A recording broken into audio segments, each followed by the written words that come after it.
𝗟𝗲𝗿, hopefully.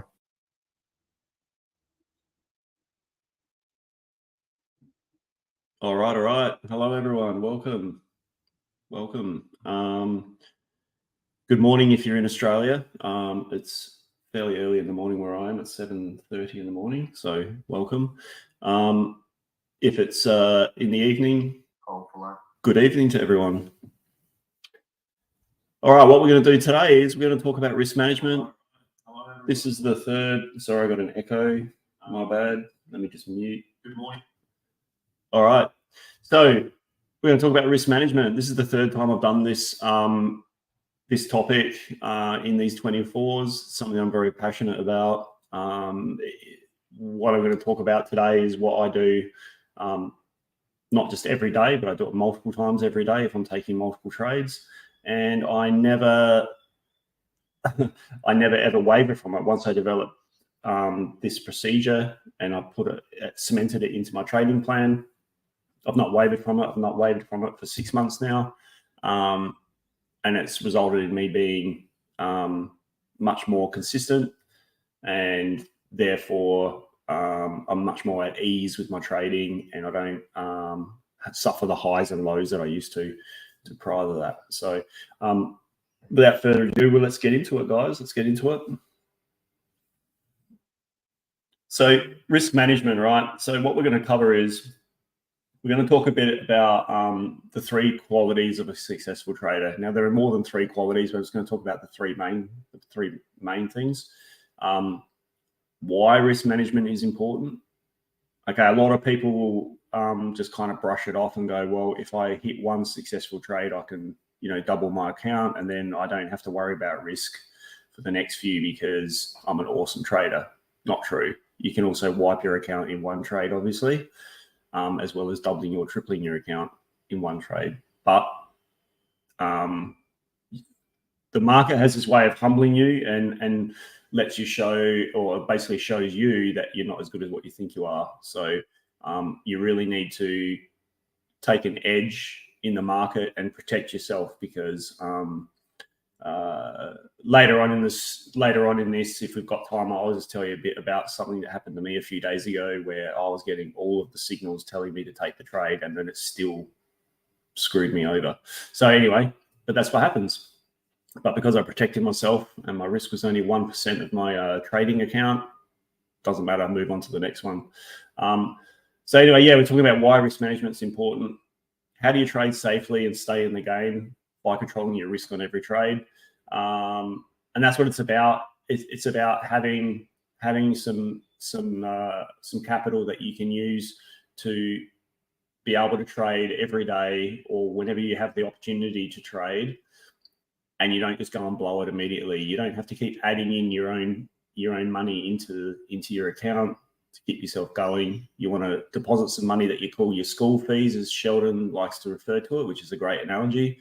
And it's basically the way that you can learn and hone your craft and find your system that works for you as well. All right. 4th thing we're going to talk about, self-review and peer review. Some people roll their eyes when they hear this stuff as well. And they think this is just like some kind of corporate thing, like I'm doing my annual review or something.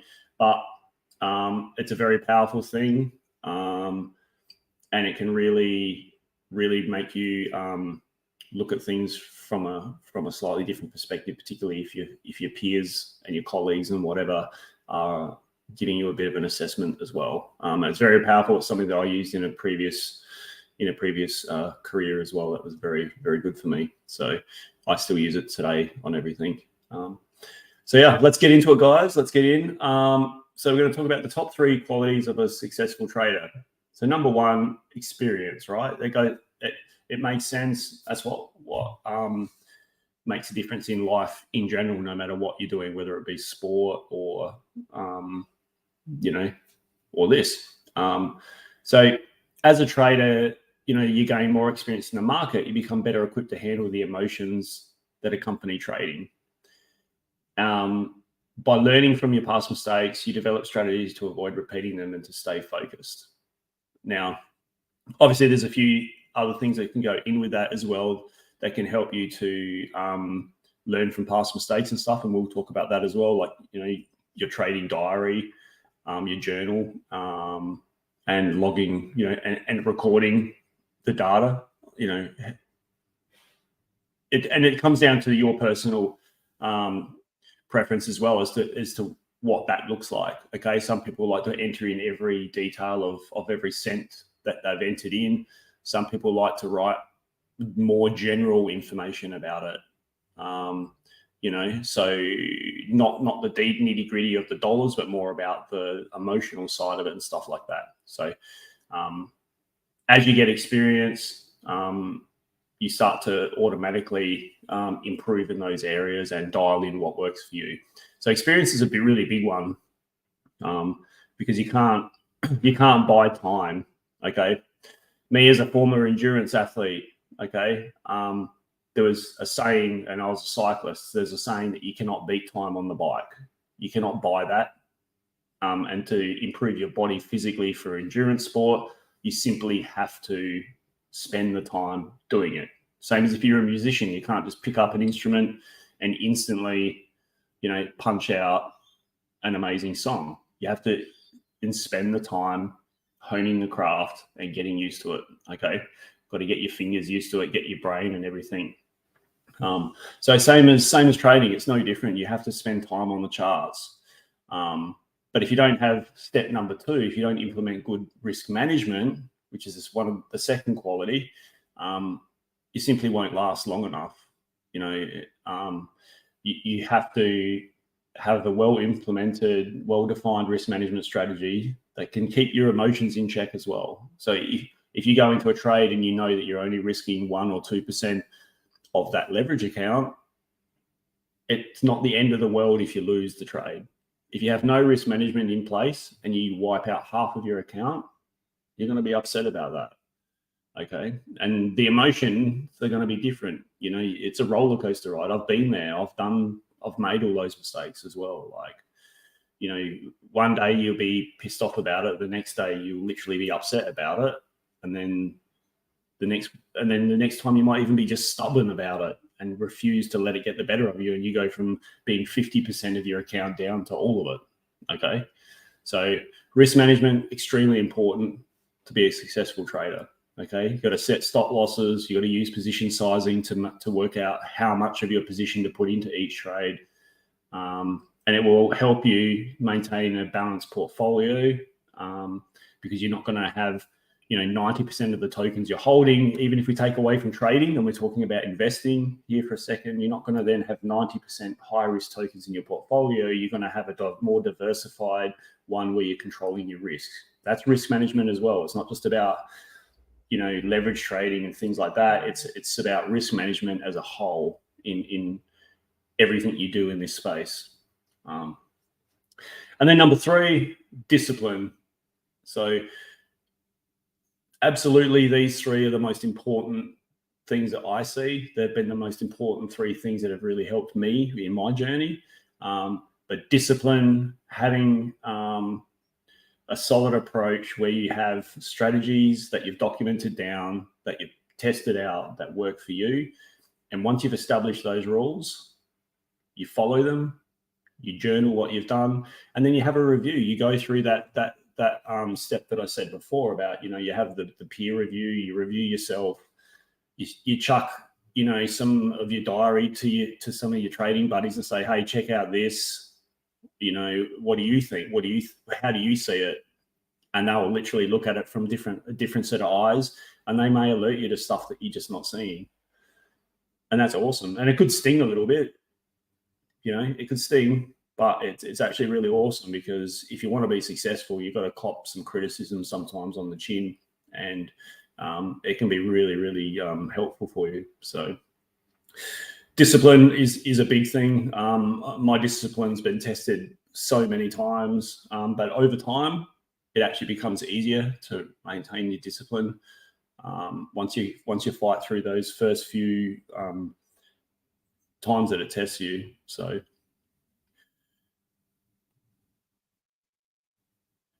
All right. Are we all still here? Okay. Sorry, my screen just literally went blank for a second. Moving on, guys, we're going to move on to the next slide.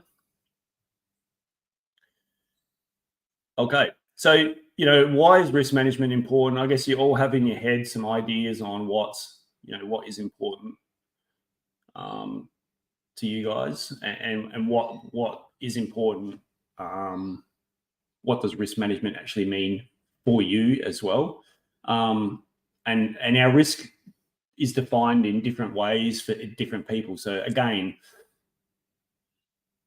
what I do is going to be different to what someone else will do, and so on. So you have to literally, like your trading style has to be your own, your risk management strategy has to be your own as well. But the underlying thing is that once you've established a risk management strategy, that you stick to it and you instill that discipline into your process. Okay, so this is applicable for everything. Like I said before, it's not just leverage trading, it's spot trading, it's investing. You need to have your rules in place for each of them, and then stick to your risk management strategy and start tweaking it once you have the data to back up. So you have a real reason for making changes to it to improve. All right.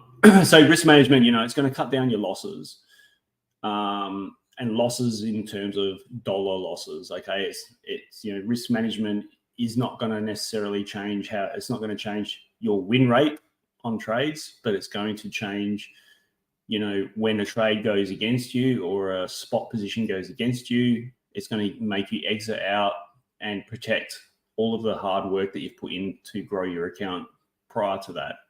Okay.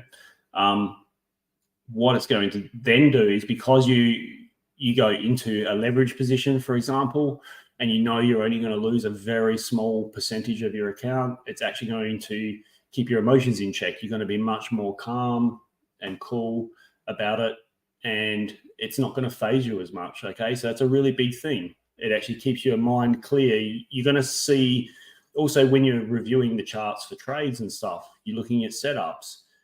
You're not going to be telling this story in your head to go long because you're desperate to make up for the last trade because you lost half your account. Okay, you're going to be just literally seeing it with a more neutral view and follow your process. Okay, so it really will help. It really will help you to make better decisions. Okay, which is what number 3 is. Keeping your emotions in check will then allow you to make better decisions. We all know that when we get flustered about something, we don't often make the best decisions. Okay. And then number 4, smarter decisions allows for a more controlled equity curve with minimum drawdowns from losses, but nice moves up from wins. Okay, which is what we're all in here for. We're all in here to make money. We're not in here to make money and then blow it tomorrow. So by having the risk management in, your drawdowns are much smaller, but your equity curve will continue to rise up as you go. And I'll show you an experiment that was done later on that will show you that you can lose. Well, I'll show you the maths on how you can lose 100 trades in a row and still have money in your account. And I'll show you an experiment that was done with literally random process that shows you can still make money by literally guessing, as long as you've got good risk management. All right.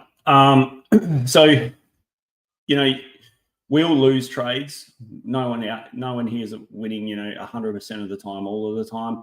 But a lot of people have not put time into working out that, if you do lose a trade, and let's say you lose 50% of your account. So if you look at this chart on the left here, your realized loss on account.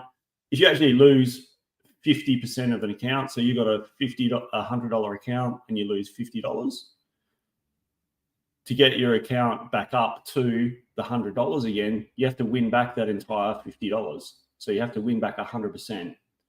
So every time you lose, so even if you lose 2%, you have to make up 2.05% to get your account back to where it was. So that's where the risk management is very, very important. Even if you lose 10% of your account, you have to make up 11% on the next trade just to break even. Okay, because it's very important that you guys understand this and that it's harder to make it up. Okay, so you need to really control what you're exposing yourself to, what what the losses you're exposing yourself to. And a big thing for me was when I went into trades with the mindset of really knowing what I could lose rather than what I could make. It really changed my decision-making process, and it made me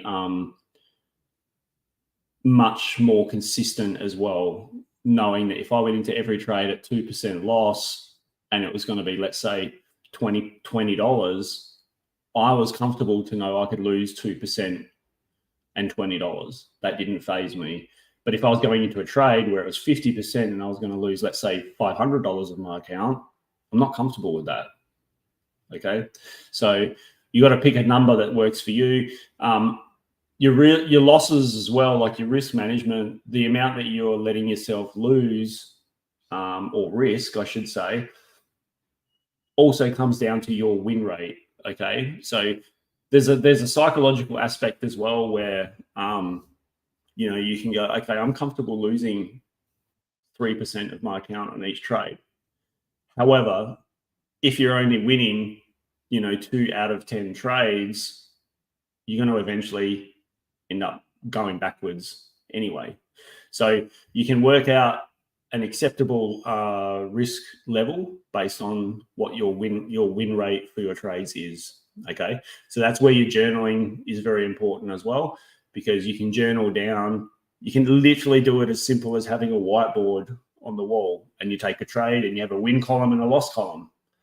You know, you don't have to have all of the data on everything. You can just literally have win, loss, and you can do it for a month or 2 weeks, whatever you want to have as your data set.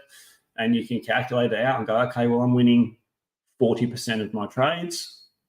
Therefore, you know, my win rate needs to be, my risk level needs to be 2% and no more. Otherwise, I'm not going to have a positive equity curve.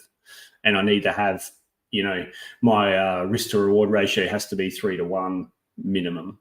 Okay, so they're the sorts of things you do. We're not going to cover all of that here, but they're the sorts of things that you can look at when you're doing your risk management. Okay. Now, over time, as my trading has improved, I haven't done anything about increasing my risk because I'm still like, I suffer with a little bit of a confidence issue as well. So I'm still trading at no more than a 3% risk. And I don't often use it unless I get a tick in every one of my boxes to take a trade, unless it's like literally a big green flashing light is going off to say this trade ticks every box. I don't go in with a 3% risk. I'll most of the time I'll go in at a 1 to 2% risk most of the time. And that's just me. I'm still feel like I'm you know, not where I need to be. So I'm not willing to risk, and I put in a lot of hard work and I don't want to go backwards. So yeah. Anyway, so when we look at this particular slide here, and I know that the numbers are hard to see, but basically what it does is it just does the math on it. And it just sort of says that you can't gain experience in trading, which we've said is one of the important factors. You can't gain experience in trading if you're not actually trading. So you can't gain experience if you're not in the game. Now, you can't stay in the game if you don't have any funds or any capital, okay? You can't keep your capital and trade if you don't have risk management, okay? So you have to have the risk management there to keep you practicing and learning and developing your systems, okay? Now, so you have to develop a plan, you've got to stick to it, and you need to have the discipline to do that. Now, what these numbers on the right here show is that if you had $100 balance, okay, so you start off with $100 in your account and you did 100 trades in a row where you risked 1%, okay, so you risked $1 to start with on your very first trade, and you then lose the next 100 trades in a row. Each time you're risking 1%, not $1, but you're risking 1% each time. You will end up, after 100 losing trades, which is insane because you won't lose 100 in a row, you'll still end up with $36.97 in your account. So that goes to show you the power of risk management, okay? You've literally lost 100 in a row. You've only risked 1% and you still have money left at the end of the day. So that just goes to show how this can protect you and keep you in the game. So the next slide is pretty cool. Now, this is an experiment. It's a coin toss experiment. Now, I appreciate you guys can't see the numbers here, but you guys can actually do this exercise yourselves. And you literally, same thing. You start off and say, I've got $100. Okay. Every time, and we're gonna simulate trading. Okay, so we're gonna simulate a risk to reward ratio of 3 to 1. So what we're gonna do is every time we flip a coin, okay, every time we flip a coin and we get a head, it's a win, and we win $3. Okay, it's a risk to reward ratio of 3 to 1. Every time we get a tail, it's a loss, and we're gonna lose $1. Okay. So we're going to risk 1% of our account, and we're going to flip the coin. We win, we get $3. We lose $1. Okay, completely random. Went through, flipped the coin 100 times. Out of that, only 48 of them were winners. 52 of them were losers. Okay, so it was a less than a 50% win rate. Okay, however, at the end of the day, after you've done these 100 simulated trades by flipping a coin, you still actually ended up with $256 in your account. So even though you won less than 50% of the trades you took, because when you won at a 3 to 1 ratio, you still more than doubled your account size.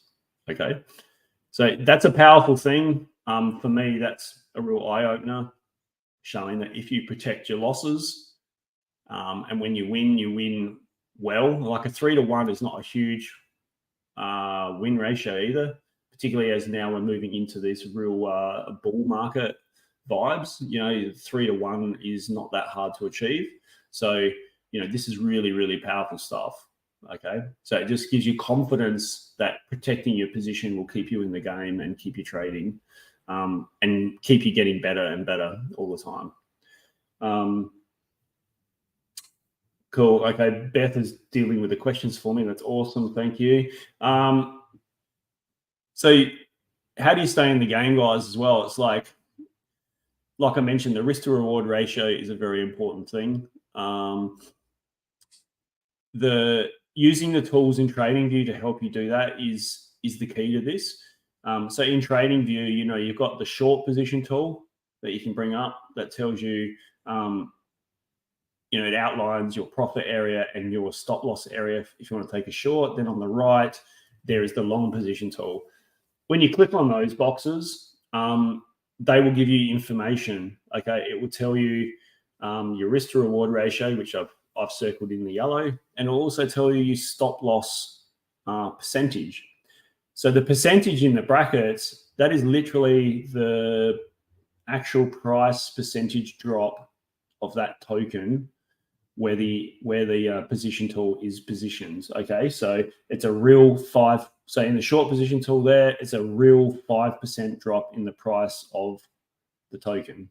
Okay, and then likewise on the long position tool, that's set at a 3.61% drawdown in the price of the token. Okay, and then the win rate, the risk to reward ratio is 4 to 1 on the long position and 4 to 1 on the short position. All right, so you draw that on your chart, and then that gives you the information you can enter in to calculate your position size. So your position size is obviously the big thing that determines how much you're going to risk in your account on every trade.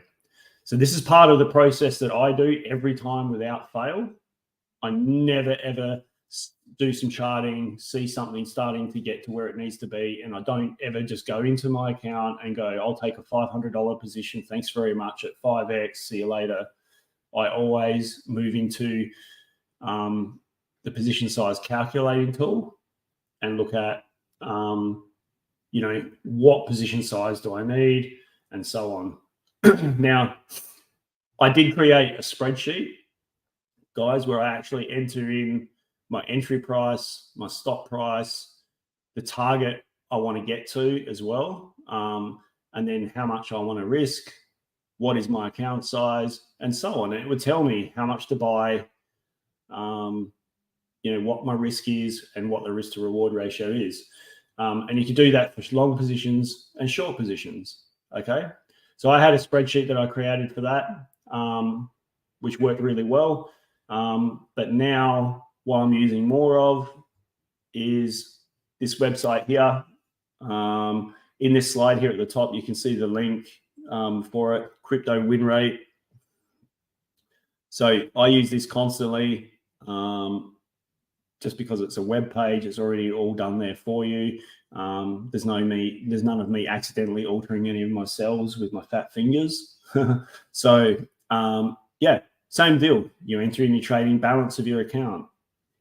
You enter in the stop loss section here is where you actually enter in the percentage of stop loss in your on your positions, on your long position tool or your short position tool. So what was the actual stop percentage, as you can see on these ones here. So in this long position tool on the right, 3.61%. That's my risk on this trade.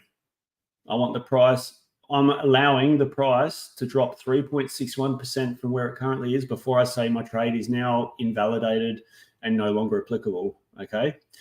So you go across to here and you enter it into the stop loss section, 3.61, all right? How much of my account do I want to risk? This is the risk level. That's where you put in what your risk tolerance is. 1%, 2%, 3%. Now the leverage itself, that basically just adjusts how much of your margin you use compared to the position size. So the position size is calculated based on your risk level and your stop loss and how much you then borrow from the exchange, etc., for your leverage position. Okay, so if you want to do a 10x, you know, it'd still be a $500 position, but you're only going to be using, you know, less money of your own funds in there. So that's how you use that. I use this without fail. What it does also is, you know, because I go into it and I take the time to enter this in, so I do the chart analysis, then I take the time to enter in this data into the position sizing calculator. It allows you to also just take a breath before you take the trade. And sometimes, you know, for whatever reason, psychologically, you may have also been a little bit FOMO mode, you know. And sometimes you can enter this in and you can go, oh, you know, this is not quite actually what I was thinking. So then you can go back and reassess it again. So this is just another little step in the process, which is actually really good because it slows you down a little bit and stops you from just jumping into trades willy-nilly. So I do this. This is one of the things I'm most disciplined on. Refuse to take a position unless I get into this. And it's one of the big things that is a non-negotiable for me in my process. And it's worked really, really well.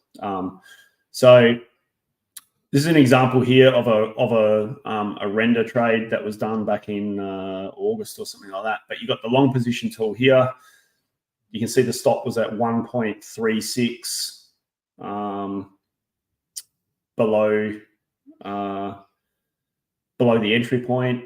And I added in all the numbers there. It told me my position size, what I was risking, the risk to reward ratio, and off you go. So then I told me I could buy 877 tokens or $1,398 worth of tokens. All right. So it does the same thing on crypto win rate. Very, very easy to use. I've covered it on my AMA on Wednesdays as well a number of times, but we can go through that again on some other time.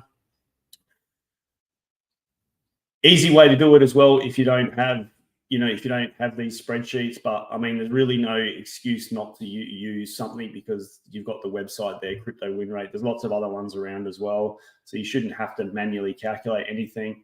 But as an example, if you want to risk 1% of your account, all you simply do is you take your position size. So let's say it's your account size is $100. the risk percentage is 3.61. So that's the area where your stop loss is going to be from your entry point, 3.61%. That tells you that your position size is going to be $27.70, and you'll be risking $1. Obviously, the risk to reward on this particular graphic is 4 to 1. So you're going to win $4, lose $1. Okay, so that's the 4 to 1. That's how you calculate it manually, but there's no need for that. You've got software out there now that does it for you on websites and stuff like that. So, yeah, it's all easy. It's all there for you to use. You got to just have the discipline to do it and spend the time actually, going through your trade journal and reviewing what's happening and being honest with yourself and stuff like that, which is literally what this section here is about now. It's self-review, peer review. I'm going to give you guys a little bit of a story about what happened to me back in August and how risk management really did save what I was doing. So like I said, guys, keep your trade journal. It can be in any structure that works for you. It can be a spreadsheet. It can be journaling software. You can handwrite notes in your iPad or like whatever you want to use. For me, I've shared this before with people. This is my trade journal here. It's literally an old school notebook. It's got some tabs in it. It's got, highlighters and stuff in it. I use that. I don't jot down the exact numbers. All that history is obviously in the exchange as well, but I will note down the reasons I took the trade. So I will still write down it was a fib retracement, there was an order block there, blah, blah, blah, blah. So I'll still write that down in my journal.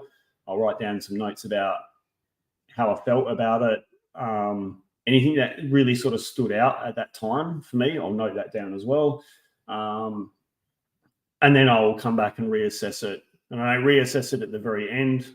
I like to just leave it for a couple of days and then I'll come back and I'll reassess. It's a good task to do on a Sunday afternoon as well, as to go back through your trades for the week, make sure you've written down your notes and check that against your trades, and just kind of, because it gives you a couple of days as well to kind of reflect on things.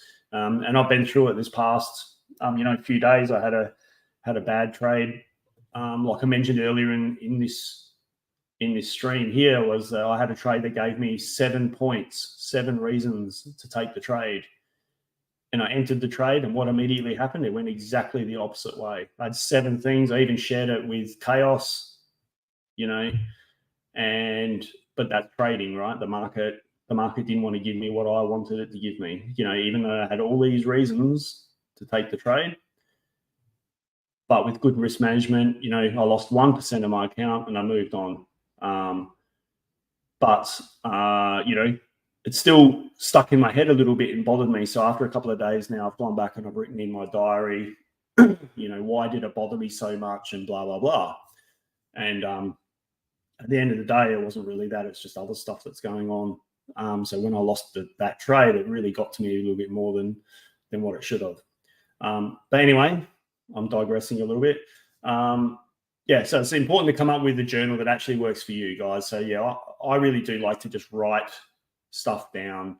I am definitely a numbers man. Like, I do love the numbers, but I don't write them into my diary because I do have access to all of the numbers, obviously. Anyway, so I'm not going to repeat that, but I'll just write in more about how I'm feeling, because that's also what I struggle with more is the emotional stuff and the psychological stuff. I find for me that is more important. Okay. So plan your trade as well. I plan my trades thoroughly. I draw up everything. I don't just look at a chart and quickly enter it because it's moving. I literally draw out everything. I plan my trades in advance as well. It's not often I'll turn on the computer, open up the laptop or something, and literally sit down and go, oh, there's a trade. I plan them out. Sometimes, you're waiting days for them to get to where they need to. You've got all these scenarios in your head of how things are going to play out. So I do that. I also have another book here that's called Trade Ideas, and that's where I actually plan a lot of my trades, guys. So this one here, this notebook here, it's full of my trade ideas. Okay, and that's where I do a lot of my planning. I write notes in there, draw it on the charts, stuff like that, and then I just use that to go into my journal later once I've actually taken that trade, and add in notes and talk a little bit about in my journal how I planned it out and how I was waiting patiently for 3 days, and then it was worth the reward, and all that sort of stuff. Really good to look back on. Yeah, you got to be honest with yourself as well. So when things don't go your way, you have to really be honest with yourself. You have to try and check the ego and just dig deep inside yourself and find out what was going on and why I wasn't that way. And find a trading buddy is really awesome, guys, as well. Like having someone that you can lean on to help you with taking trades, also with anything that you find that is your weakness, and to bounce things off of. And that's where crypto school is absolutely invaluable. Is you've got this amazing community of people that are all in the same situation as you. Everyone has come from the same starting point. There was always a time where we knew nothing about this. So we all have started off knowing nothing, and we've all progressed through at different stages. So reach out to someone on Discord as well and say, hey, I'm in North America, or I'm in Australia, or I'm in Fiji, like anyone around close by that can help me or something like that. And people will put their hands up. Everyone's so willing to help. So put your hand up, find some friends, and have someone that you can bounce trades off of, or someone that you can say, hey, look, I think I took this trade, didn't go well. This is what I'm thinking. Jump into some of the chill and chat areas on Discord and really use these people to help you with how you're going and that sort of thing. Self-review is really important as well. Like I said, with a previous career of mine, my coaches used to make me basically review some of my performances from my racing. They would say, how do you think you went? What sort of do you honestly feel like you're in the best condition? Blah, blah, diet, blah, blah, blah. And we'd literally sit down face to face and talk about that stuff. And, like there's so many times there where I was, kidding myself about my diet and stuff, where it could have been better, or I did have a little cheat meal here and there. And you need to sometimes sit down with people that they call you out on it. They're not being nasty about it, but they will say, are you actually being honest with yourself? Could you have changed this? Could you have done that? And I was a shocker for overtraining. I'd have a rest day and I'd be like, screw that, riding for 1 hour, that's boring. I'm going to go out for 3 or 4 when I should have been resting. And these things all have an effect on you. So same deal with the trading. You can overtrade. You got to pick the time when it's time to rest and recover, particularly if you've had a couple of bad ones in a row. Day before, for example, I didn't look at the charts at all, not one chart for the whole day. Yeah, I was still involved on Discord, still involved with some of the other stuff with the school, with some meetings and whatnot, but I did not look at one chart because I'd had a couple of losses in a row. I was like, I need to step away, reset my brain, have a little bit of recovery from the charts, and start fresh again the next day. And I did that. First trade, bang, render trade, made back more than what I'd lost the day before or the 2 days before that. Job done. So yeah, it's important to find a buddy, someone also that's going to tap you on the shoulder and say, hey, let's have a look at what's going on. You're a bit down in the dumps and you're getting a bit negative about your trades or whatever. It's really good to have someone to do that for you. So getting back to risk management more than the psychology of stuff. And that is that, in August, I went through a really bad streak. In August, we had, and this is just to kind of show you guys, before we can look at some questions here, is to show you guys like how without protecting yourself and protecting your account, how you can get yourself into a really big hole. And what I did was in August here, you can see between August and September, that sort of 30-ish day period, I'd had 27 trades, 12 wins, 15 losses, and my P&L was up 8%. So I increased my account size by 8%. Not amazing numbers by any means. However, I went through some tough stuff, which you'll see here. So some things to note was I never risked more than 2% of my account at all, not once. But what happened was 11 out of the first 15 trades were losses. Okay, so that hurts. 11 out of 15 were losses, including 6 in a row. All right. So when you start seeing your account, even though I was protecting myself with only 2% account risk at a time, when you start seeing your account drawing down like that, it really, really gets into your brain and really hurts. So luckily what I did was I stopped. I took a few days off. So I had that recovery like we spoke about. I reassessed what was going on. I spoke to some people about it. I actually sent a screenshot of it all to 𝗟𝗲 and had a massive, massive rant at him about it. And he basically, told me to bloody pull my socks up and get off the ledge and stop being a drama queen and all that sort of stuff. But it gave me the opportunity to get it off my chest, and I took some time away. I realized what I was trying to do was the market at that point in time was retracing. I kept trying to pick the reversal point, without waiting for any kind of confirmation. So I was being a real idiot about it. I was in this mindset of I've been doing well. I know where this is going to reverse and turn, blah, blah, blah. So anyway, I took some time off, realized what I was doing, and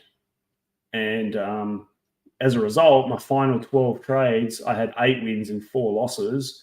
And my 8 wins were decent wins. So I was actually able to gain back what I'd lost. And my final 12 trades, I actually increased my account by 41%. So it was nearly increased my account back by 50%. So guys, what I'm trying to say here is, if I didn't have good risk management and I was getting agitated about my trades and I lost those 6 in a row, I could have quite easily wiped my account out, through revenge trading.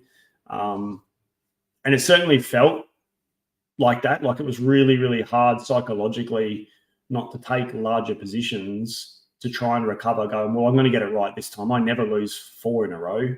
So definitely this time I'm going to be fine, but I'm thankful that I was disciplined enough to not risk anymore. And what it did was it gave me the opportunity that when I got my head straight after a couple of days and I resumed doing what I was doing again, and refined my process a little bit, stopped trading against the trend and traded with the trend as it was coming down, I was able to recover. And that's just a testament to what risk management can do for you. You can take a spot where I was, losing money for the first half of the month and turned it into a positive month. And that's what it's about, it's about, having the tools in place to pick you up when you're making those mistakes, and having the friends around that can pick you up and get you back on the right track. And then you can keep adding to your account again. So even though at the end of the day, my account for the month only grew by 8%, I still hold that as being a really big win for me, because previous to that, those losses I would have tried to revenge trade my way out of it. And yes, I might have won 1 or 2 trades massively, but I would have lost quite a few massively on the downside. And the net result would have been, I guarantee you my month would have been in the red, because I've done it before, before all of these tools came into play, and before I had the self-discipline and literally just the rules. Once I established the rules and I was really stubborn about it and disciplined, it definitely changed, guys. So I really appreciate everyone for tuning in, and I really want you guys to take it seriously with the risk management, because it does keep you in the game, and it really does keep the emotions in check. And that's a big thing. You know, I can take a trade now and literally have my stop loss, my take profit points already loaded in, and I can take a trade and I can go to bed and just let it do its thing. And you know what? If I get stopped out, I get stopped out. But I know that I've done my charting, I've planned it properly, my risk management is in check, everything is there. I can't control what the market does, so I can now take a trade and walk away and sleep, and the market will do what the market wants to do. But I know that I've done what I need to do to protect myself if it goes pear-shaped. So yeah, that's really where you guys need to be, looking at protecting yourself first, and then taking the profits once you get into the green on that as well. Let's have a look at some questions, guys. That's really it from me. We've got 5 minutes to go. Let's have a look at some of these questions here.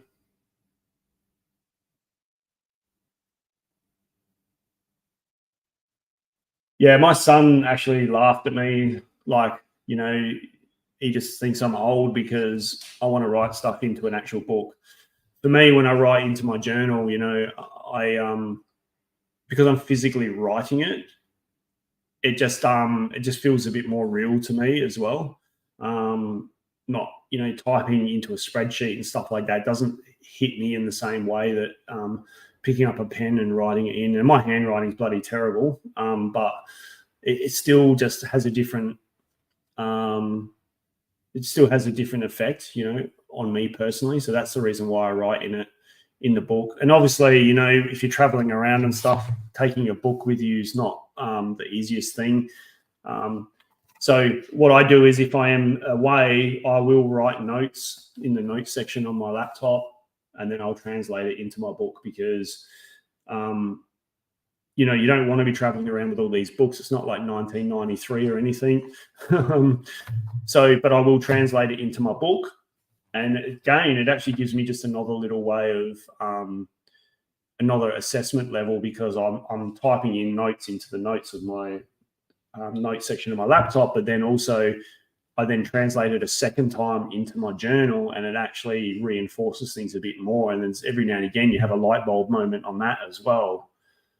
You know, and sometimes I'm writing in my trading journal, and I'll literally go back and re-look at the chart again. You know, I'll call up TradingView again, and I'll go back and I'll look, and I'll be like, oh yeah, like I should have seen that, or seen this, and you know, blah blah blah. So it's powerful. You have to dedicate the time to it as well. So there's a lot to do, guys. You know, like you saw the guys before. George and Brian were talking about research and stuff like that. Like, the time that you can dedicate to this stuff is endless. But you need to work out what are the things that are most important to you now in your crypto journey, and focus on getting that right. And then you can move on to the next section and get that right as well. Like for me right now, it's about the trading, getting the trading sorted out and that sort of thing. And I feel like I'm still a long ways off getting that dialed in to where I want it to be. But, you know, it's out of sight, guys, as well. Once you start to get these systems in place and you work out what actually works for you and you're honest with yourself, it's amazing at how much you can actually improve. And consistency is the name of the game. And I'm coming to the end of 6 months now in a row where I've had positive P&L for 6 months in a row. So to me, I'm really proud of that as well, because I would have, like I said, I would have a week where I'd triple or quadruple my account, you know, size, but then I'd lose a lot of it the following week. And it's just not a good way to live. So be consistent, guys. It's much nicer for your mental health. And then the other thing I'm going to say quickly before I finish up, we've got a couple of minutes to go before who we got next. I think we got the American team are in the house. So you're going to have all those legends up on the stream shortly. But one thing I'd say as well, guys, is reward yourself as well. I've done it for the first time this year, and you got to reward yourself. take some of the money that you've earned and spend it on yourself, buy yourself something, go and do something. And it does really, really feel different when you take some money that you've earned from all this hard work and you literally treat yourself with it. It's instead of just putting it, I know you want to just put it into other projects and compound it and stuff. And that's what I do, 98% of the time. But every now and again, you got to withdraw some of that money and treat yourself with it, because it definitely rejuvenates you and reminds you why you're in this. So, yeah, you got to reward yourselves, reward your loved ones, whatever. If the wife's nagging you about being, or the husband's on you too much about being on the computer doing the crypto, as they call it, go and buy them something with the money. That'll show them that all your hard work is actually playing out, and it's worth it. So, hello guys, how are we? Hello. Hey, what's going on? What's happening, Loved guys? it, man. Great job. Yeah, good job, man. I saw. It's good stuff. Nice. All right. Well, I am all done, guys. So you guys can take over, because I need to have another coffee because I'm dying. I know. I had to take a shower. I felt disgusting. I had to take a shower. You felt dirty after all of the 24-hour streaming you've done? Is that what happened? Well, I've only been here since 7, but it's all good. Alexa, stop. Alexa, What are you guys going to be talking about? Trade setups, things we've taken that are working, things that that worked. Obviously, I'm looking at a couple things now, things like that. Yeah, just trading styles. Trying to showcase that we all have unique trading styles that all derive from the same school of thought as far as trading goes, which is Sheldon's school, using the same tools. And we're all in a group together, and we all trade. We share trade ideas, and we just collaboratively thought, we're like, you know what? We all have these different trading styles, but we all kind of use the same tools, and it's all coming from the same source. So that'd be pretty cool to show people that, because I think that's one of the coolest things is when you develop your own style as a trader, you get to that point and everything, you make it your own. And I think that's when things become fun, because you're not trying to copy trade anymore. You have your style. So I think that's what I thought it'd be cool to, we could all showcase that. And yeah, that's when it's the most rewarding as well. Is you've taken your own style and you're making money off your own back. Yes, you've picked up so much along the way. And I said it at the start of the stream as well, when I was doing the 𝗟𝗲𝗿 stuff with Chaos. We were talking about how he uses it a certain way and then I use it a certain way. We both arrive at the same conclusion and the same result. It's just we go about it completely differently. We still use the indicators, but we use the indicators differently. So even using the same tools, you can still derive to the same finish line, but the way you got there is completely different. And that's what works for me. It's what works for him. So, yeah. All right, guys, smash it. I'll catch you guys later on. All right. Thank you, brother. Yeah. So, how do you guys want to go? Who wants to go first? Kind of give you guys a gist of what we're doing. First. Whatever. Yeah. Go ahead. You want me to go first? Of course. I gotcha. All right. Maybe I'll steal something. Totally kidding. Nah, you're fine. Give me 1 second. So, essentially, to identify my trade, if I had to pick one setup that really I love trading a range. The reason I like trading ranges so much, it could be used in scalping. It could be used during bull flag consolidations after a big move. And it allows me options. It allows me to jump into swing trades. It allows me to scalp that range as well. And you can do it on all different time frames. So I'm kind of going to give you guys a little rundown of the last trade that I actually took just similar to this. So let me know if it's sharing. I know I was having trouble earlier. It's there. You're good. All right. So injective. I'm going to go back on bar replay mode so you guys can see how I was looking for this trade. So essentially, like everything, you always should mark your levels. So I went back in time and I just drew some horizontal lines, quick lines to see like, hey, where would price maybe react? I'm looking for areas in the past when we're getting into price discovery, price may react. So I just draw a bunch of horizontals basically on a larger time frame. And I want to see how price reacts when it gets to those areas. And I'm looking for areas that like were big, big maybe like for here example, like right here, I like this because there's a drop off there. And then let's say we just mark up here, all right? So I'm marking off my areas. Now I'm going to go back to price and see where price is at. So the ones below us, we already broke. So this one, we don't have to even think about anymore. We broke below this. So I'm going to just kind of let it play out and we're going to see what price does. I'm going to actually move to the 4 hour. Do this on the 4 hour real quick. All right. So let me backtrack just a little bit. Sorry, guys. I'm going to backtrack just right over to here. I want you to see something real quick. So see how I marked out that level previously, right? So that's kind of matching up a little bit. We got a little bit of confluence with that one level. See how price is banging its head on it, right? So let's just play it out and see what price does. So I'm watching this trade and I see something happen there. I'm like, okay, price came down, tapped something right here. What am I looking at? I'm looking at this horizontal right here. So let me mark this horizontal out, see what in the past. I actually did this earlier. I showed you guys this earlier, but I want to show you how I found that level. Right. So I go to the back of the past and I'm like, oh, look, price respected this before as resistance. Now it's using it as support. And we know that resistance and supports can become each other. Like resistance becomes support once you break through and go back down and test it. So a little rule of thumb. So basically what I'm doing here is I'm basically establishing a range. Right? So I'm kind of establishing a range. I'm going to let price play through a little bit. See what happens. So price came down a second time and tapped it. So now I'm thinking this is support for me. I like this as support. Let's see if there's let's see what's going on now. So now I'm starting to see that price is hitting up in this region up here, right?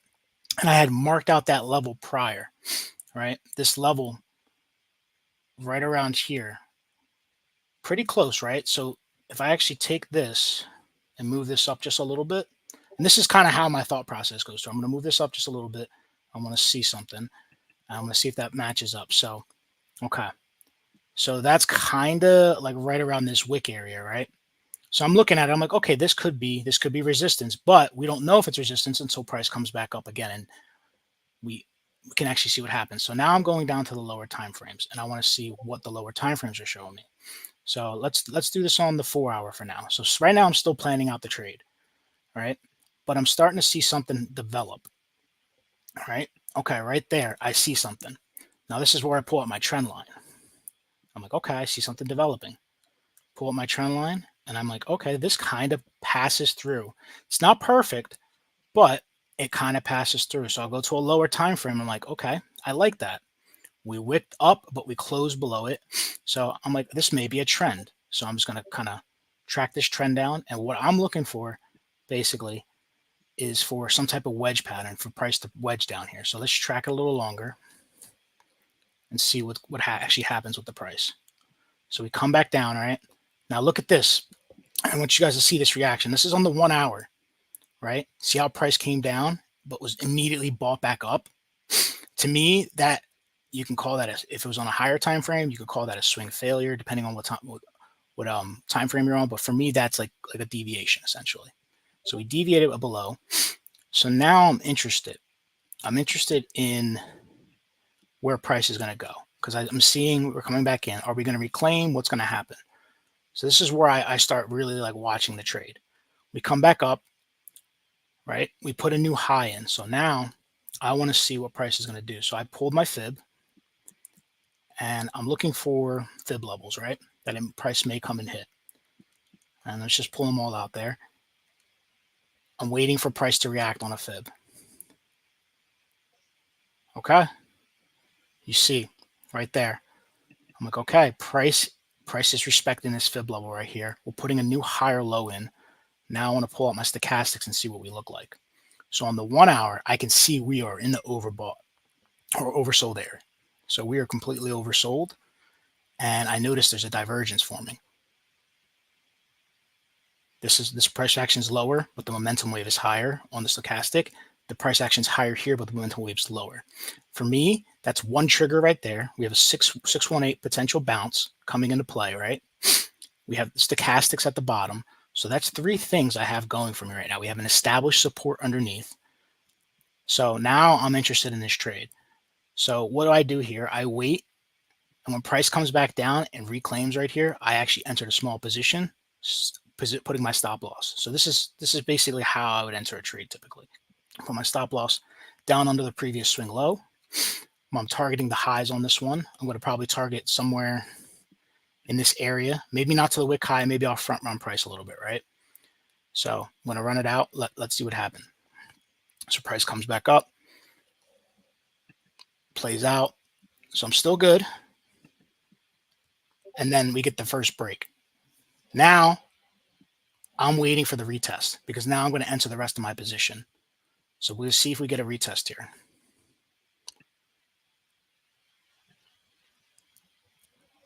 There was our retest. I didn't get it perfect, but I got it in this area and entered the rest of my position. I was able to move my stop loss up. So basically my average moved up, but my stop loss moved up under the previous swing low. So now I'm moving my stop loss up in as we go. And I just let the trade go and see what happens.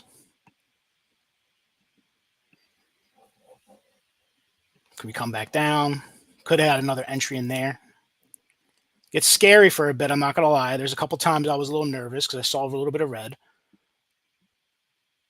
But this is the beauty about sitting on your hands.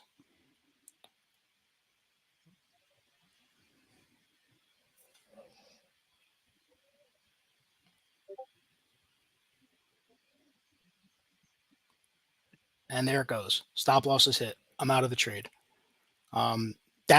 I would say that's my bread and butter setup. You get a trend, you get a range established, a high, a low, you get a trend line, and you play it just like you play any trend. You break up your entries and jump on in. And yeah, that's pretty much how I trade for the most part. This is on a higher time frame, but I typically trade on the lower time frame. But this is like a setup. If I see something like this on any time frame, I'm probably very interested in it. But yeah, that's mine. If anybody has any questions, let me know. I'll stop sharing so somebody else can jump in. I mean, I can show you the AVAX setup that I had. Yeah, go for it. Is that cool? All right, let me present. And you use a lot of Lux Algo, right? I do. And Save I'm going to show you what I do. No, obviously I got in this trade very early and I really didn't tell lots of people, but let me just get to it. Share screen. Just make sure I'm sharing the right screen. Give me one moment.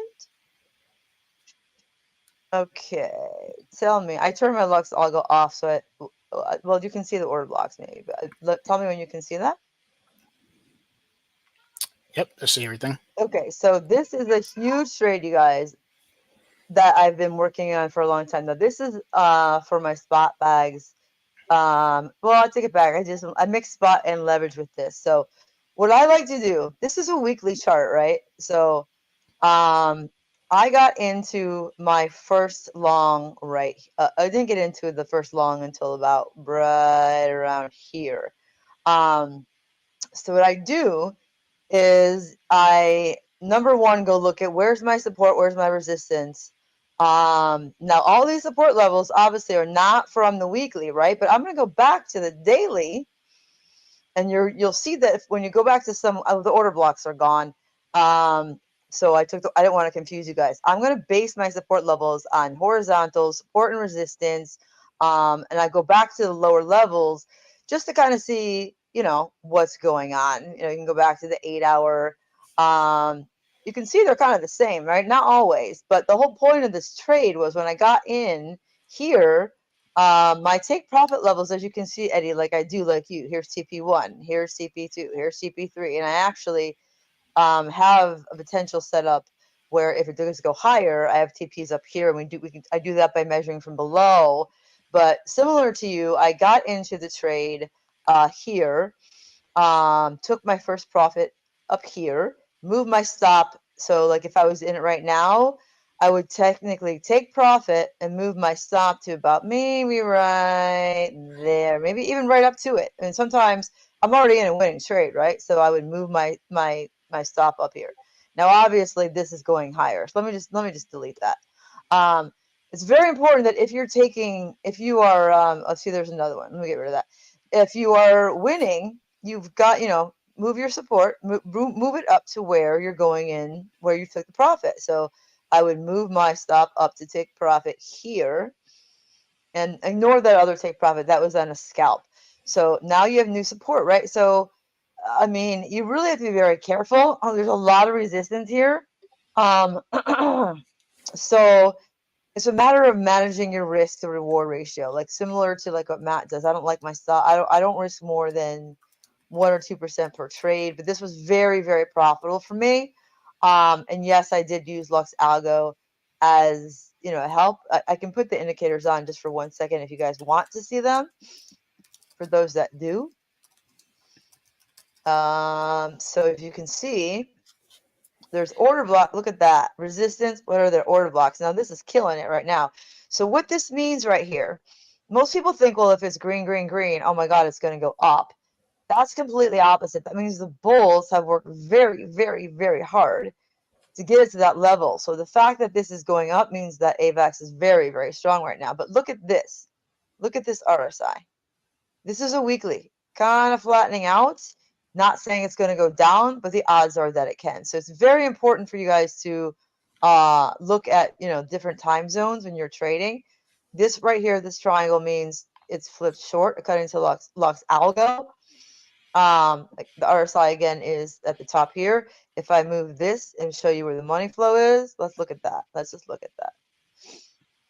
And I hope I'm not confusing everybody. As you can see, this little green arrow right here means go long. Okay, that's logical, right? Look at the regular stock RSI, 9.563%.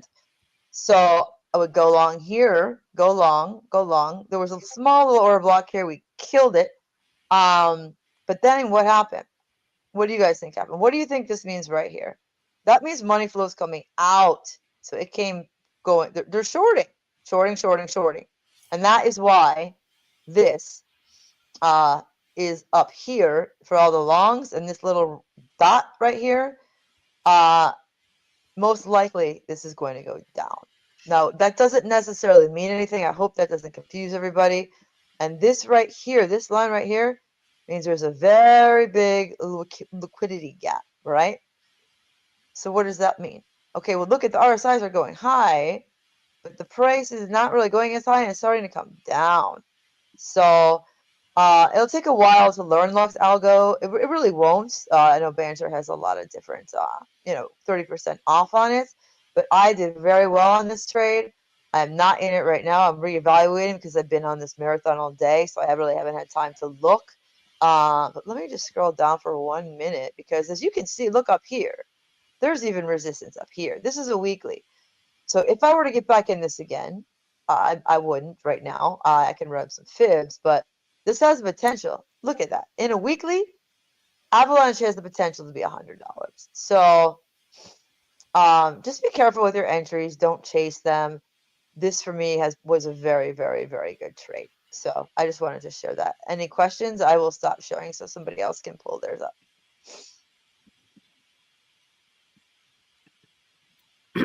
I'll come through. So in comparison, Beth, it's nice to see your setups, by the way. I like the way you set up your thank charts. you. I appreciate that. Yeah, lots of detail. And very valuable for me because I feel like I'm the kid in the party, right? Like still trying to figure out things. But let me show you my trade setups.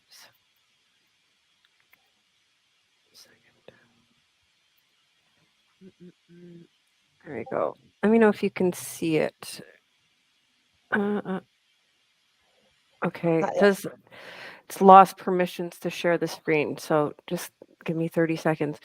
But while I pull this up, the difference between my trading and the trading that I think both of you have been talking about, you're thinking more on the short time frame. And Eddie, that's one thing I love about what you say. Every trade starts as a scalp.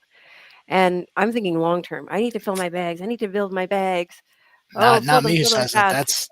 I got that from somebody in sniper school actually. So that's just like I think Max said that. Max said that to me, Okay. and Yeah. I kind of adopted it.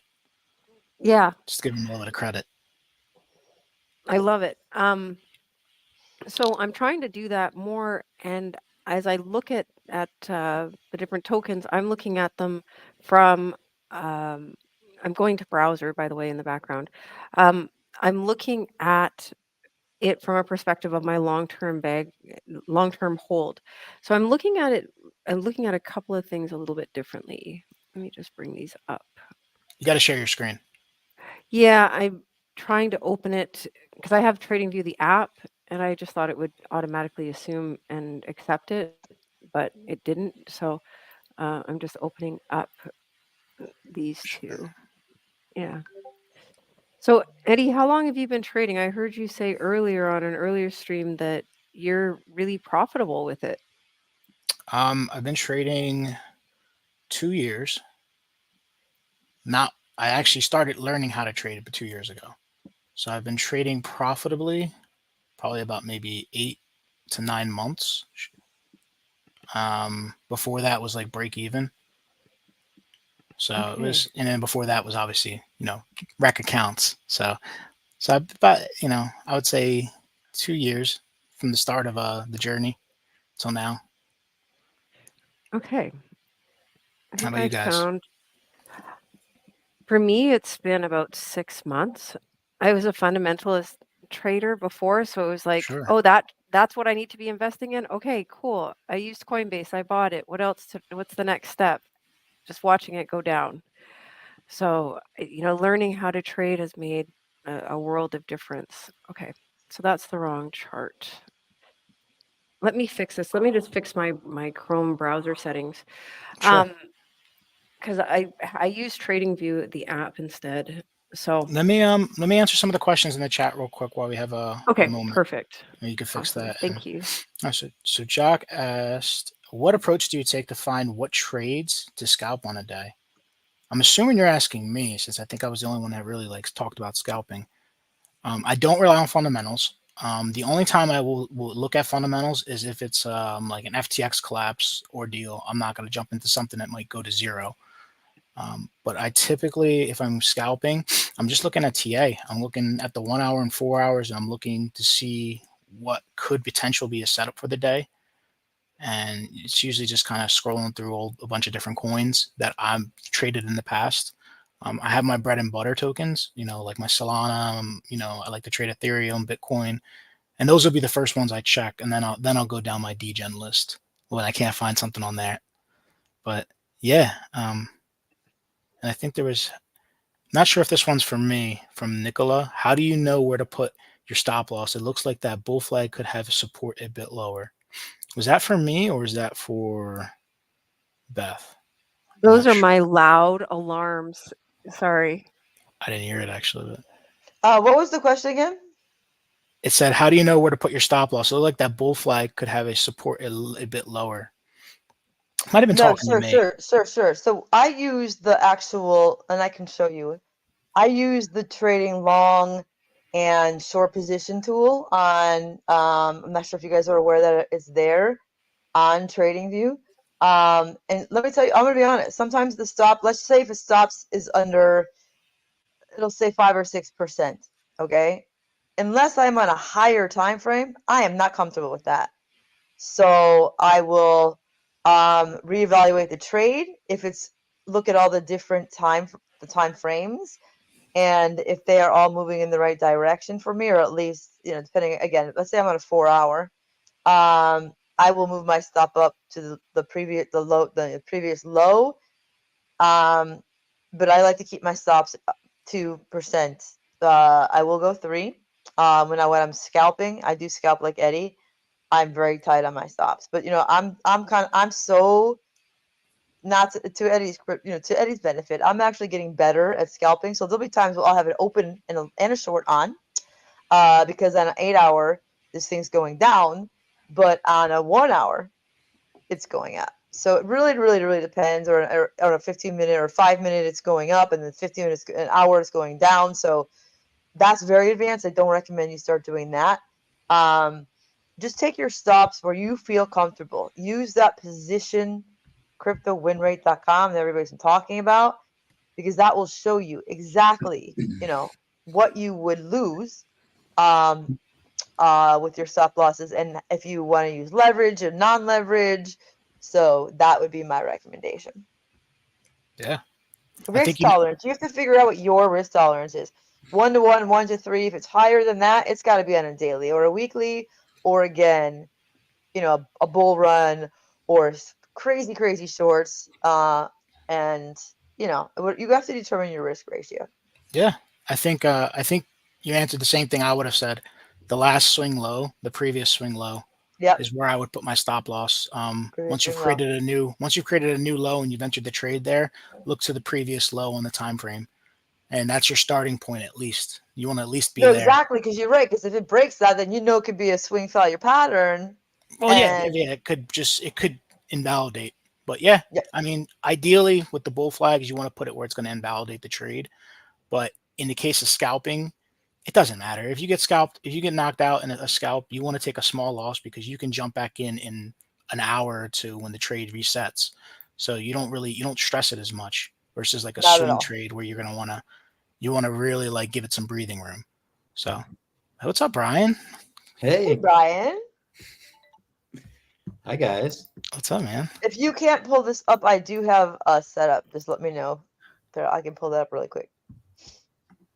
I'm just waiting on George, I guess. Brian, you going to share one of your trade setups that you like? You want to share one of yours, Brian? You got a bread and butter setup you like to?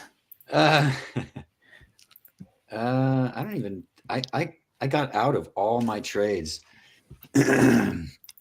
Show us an old trade. I can show you one more really quickly if you guys want. Show an old trade? Yeah, show an old trade so we can see your thinking. Oh, show an old trade. Yeah, there you go. That's what I did. So we can all see your thinking, because like I was telling everybody, like we all come from the same school, but at the same time we all trade differently because we developed our own styles. I think it's so cool.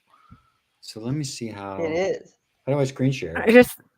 One thing I want to say is that present and then share screen. Oops. Yeah, I'm ready as well when it's time. But Brian, come through, please. Okay, I'm not seeing. I'm sorry, I'm so new to this. Okay, StreamYard. That says I'm backstage. I'm not seeing the screen share thing. Should be present at the bottom. Present. Present and then share screen, and then just make sure you're on the actual the page. Like if you want to go to Trading View, just make sure to highlight the Trading View, and it will come right up. Okay.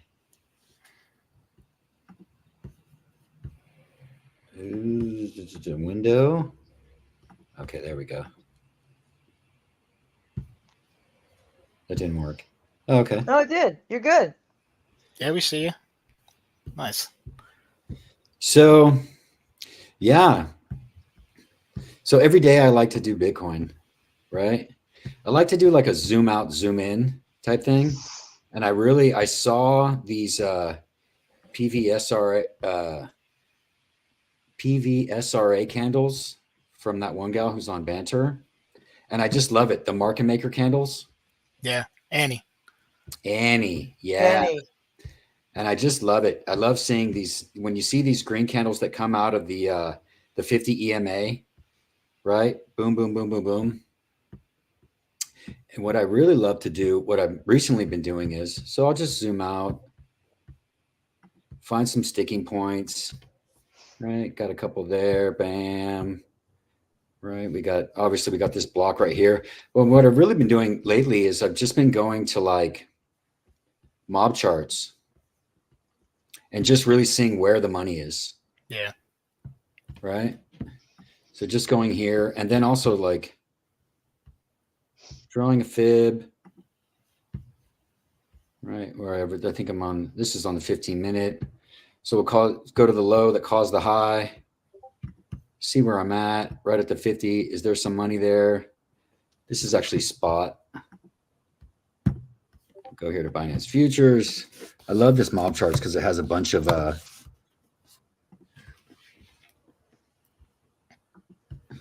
it has all the coins, Bybit and Binance. You can really just kind of mark out. Oh, I have this set on exo candles.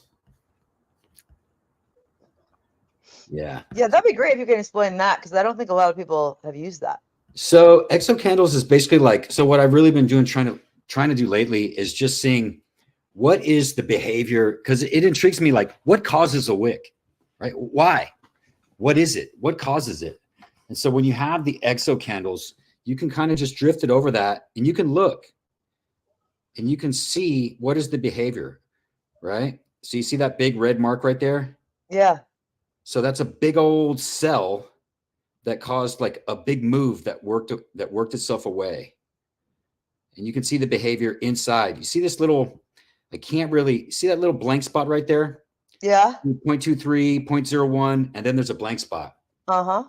So the market maker hates an empty shop. That's why we'll always retrace into that. Because one thing that I've realized is that when everybody's going long,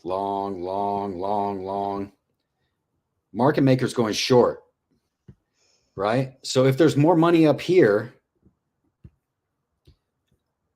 for the market maker to come, he's building shorts here, and more often than not, we retrace. So I've just been kind of focusing on fair value gaps and coming over here and looking at those fair value gaps. See how it's very hot right there. Mm-hmm. That's like a hot spot. A lot of times I'll find that we'll return back to that.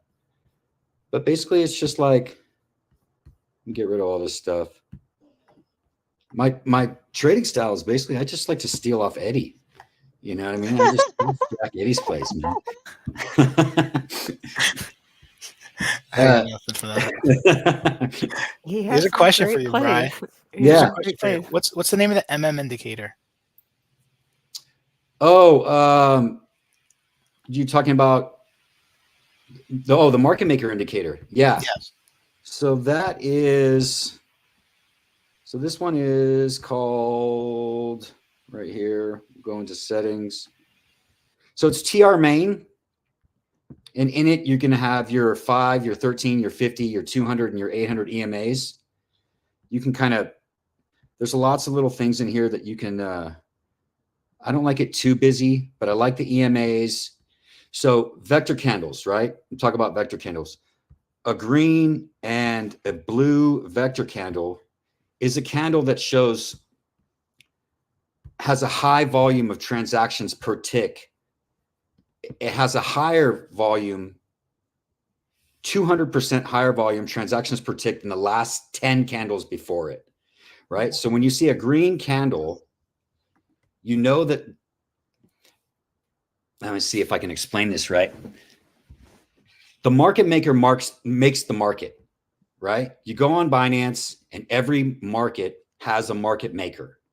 We know this because like FTX, right? They used a market maker and it's an algorithm.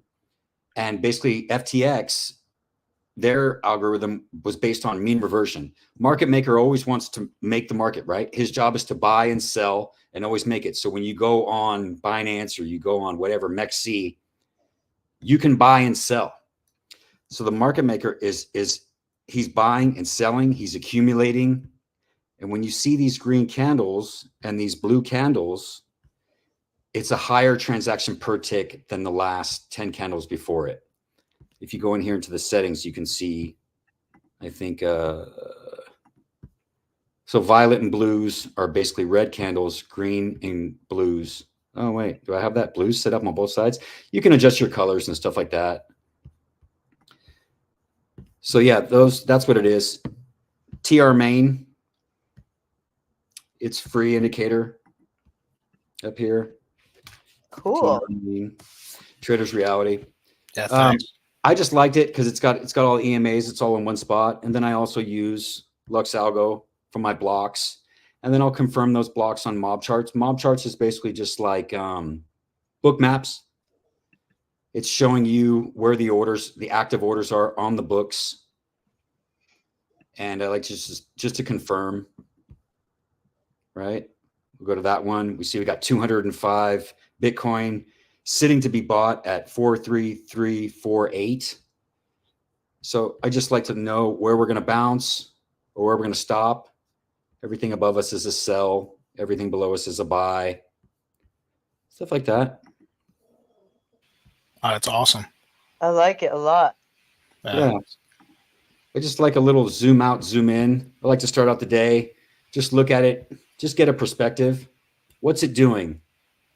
What's it doing? What could it do? Where's the money, basically, right? So we know that there's big money sitting right here in this fair value gap. We know that there's big money sitting here in this fair value gap. Confirm that on mob charts. Zoom out. There it is right there. Bam, 452 Bitcoin rating right there at that fair value gap. And then just kind of zoom in, right? On the daily. What's it doing? What's the behavior of it? I don't know. My style is just kind of subjective. But for a long time, I was like always chasing around coins. Where am I going to do this? What am I like? And it just got so confusing. So I just put away everything and I just traded Bitcoin. That was it. Because we have this blessing where it's like Bitcoin controls 51% of the entire market. If Bitcoin sneezes, every other coin is going to duck, right? So why not just focus on, if you're new, just focus on Bitcoin for a while. You know what I mean? Oops. You don't have to chase around all these coins. You just focus on Bitcoin. Bitcoin is a great coin to trade on because it's slow to move, right? It has a huge market cap. One of the things that I like to do just to see if I'm going to chase some degen coins, I'll go here to Genie Data. Genie Data is a great site. You can go in here to the flow chart. Live flow. Wow, is that just a greed index for Bitcoin? Wow, it's high. So I right here, I can see Strax, right? I see that 1.2 million, 1.129 million futures spot. So Strax, I can see that that's pumping. We're on the 5-minute chart. So I'm going to say that if we go here and check out strats on the 5-minute chart, I'm going to say that there's 2 green vector candles pumping to the upside. And I'm going to guess if we aren't too late. 1000 PEPE. Oh, wow. What is that? Strax. Where is that? That's on Binance. Okay. So yeah, so I just like to go here. We see salt. This tells you like what's pumping, what's dumping. Red is actually selling. So you've got, and you can kind of come in here and tell it what you're looking for. If you're looking for volume in excess of whatever, 500K, millions, you can see coins that have flipped VWAP, Binance, ETH, unusual volume. You can tell it spot, futures. Like there, we got Pepe. Big dump on Pepe, 1,000 Pepe. God, I hate Pepe. There it is. Don't say that. I'm in a trade. Are you? You know I'm in a trade. I put it in the chat earlier. You're always in a trade. There it is. He is always in a trade. There's that retrace. Bam. I like the low time frame because I'm an impatient dude. Oops. Gotta get rid of that pen. Get rid of that. Yeah. I'm just, it's tracking sideways on the 15-minute. We saw a little bump. Maybe draw a little fib. The low that caused the high. Bam. You see the 50 right in between there. We got the fair value gap. Maybe come on over here to mob charts. Oops. God. Binance. Oh, there it is right there. 1,000 Pepe. Go on the 15-minute. And then where's the money? 82 million sitting at 0.155. 0.155 right there at that bounce. So right there, we're gobbling up all that liquidity. You know, stuff like that. And because I focus on Bitcoin, I like to go here with the Kingfisher, and I just like to go on the low time frame and just watch this whale movement. Watch the difference of, see how retail's going, selling off. The whales are taking a little break, right? See longs here. The whales are going long. Market makers going short. Retail's going short. But of course, price is going up. Stuff like that. Very cool. Oh, very cool. All right, I think I have my monitor working now. Do you want me to show my style? How do I quit? Do you have anything else to share, Brian? Nah. I love your style. I think your style rocks. I'm always. Oh, Brian posted something on Discord. Lots of good alpha over there. Yes. All right. Let me share. Sorry about the mishaps earlier. Window. All right. So you should be able to see my chart. Can you see it? Yes. Okay. Perfect. So I think I've said this a couple of times today on the marathon. I'm working on filling my long-term hodl bag. I've had cryptocurrency since 2017. I will never let it go, and now I'm ready to let it go. I'm ready to make some money, and luckily I was able to do it at the early, a month or so ago. So I've been now working because price went up and it was a good time to sell. So I've been working on getting into some long-term holds. So in regards to the tokens that everybody's talking about, the hot tokens, a lot of the tokens that we talk about on Banter are the first line of defense, the ones that I go and check out, because I know that Banter has a research team, and they're pretty honest on selling. Like, this is either a new innovation token, this is one that's been around for a while, or we don't know where this one's going. So really testing the sentiment there, and then going and researching, what's this token about, and is it something that I'm willing to invest in? I'm now a meme coin collector. I have like SXP. $20 here, $20 there, for meme tokens, and I have a lot of older tokens like Sheldon. I want traction. I want tokens that are going to do something for the long term, because I do want to hold some tokens. I want to do the trading, but I'm looking to actually hold tokens that are going to increase in value. So like Ethereum, I want to hold on to things that will increase in value, and Solana is the ecosystem that I'm most interested in. So when I look for a token, an older token, I want to see that it has gone through the bull market. And in addition to that, how well did they exceed their prior highs? Were they around in 2017 for that bull run, or were they really part of the 2020 or 2021, 2022 bull run? And after looking at that, I want to see where they are. I should actually open up a Sol, because this is what I don't want. Oh, just a second, sorry. My charts. And I will go and look at Sol. Let's go out to the weekly. Let me get rid of some of these notes, pull them off screen.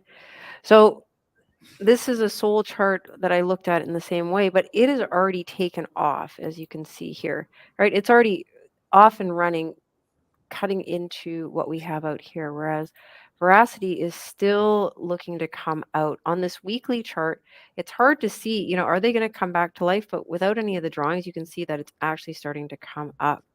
One of the things that Sheldon spoke about a month ago, and the month before that, he was like the 200 week and the 50-day, I believe. And he was like, when these things cross, and that's what really got me thinking about the higher time frames, was that actual video from Sheldon. And I started looking at this, and I just started getting in last month, feeling late, but I'm trying to find those quick runners. And so my goal has been to try and find these tokens that are in the bull run and about to come out. So when I've found something, the first thing I do is I'm looking for where it can go. So to the moon, right? To the moon, Watson. No, instead of because I don't want to hold this forever. This is not a token I plan on being in. I want to transfer into the tokens that I want that I want to maintain. So this one actually became activated here. So I'm just looking at, about 70% up. I'm hoping that we can get there, and I'm going to have stop losses along the way. But instead of, because I'm looking at these for the long term, I've created starter positions, and drilling down into this daily, I like Eddie also like ranges. When I'm generally trading, I like ranges and breakouts.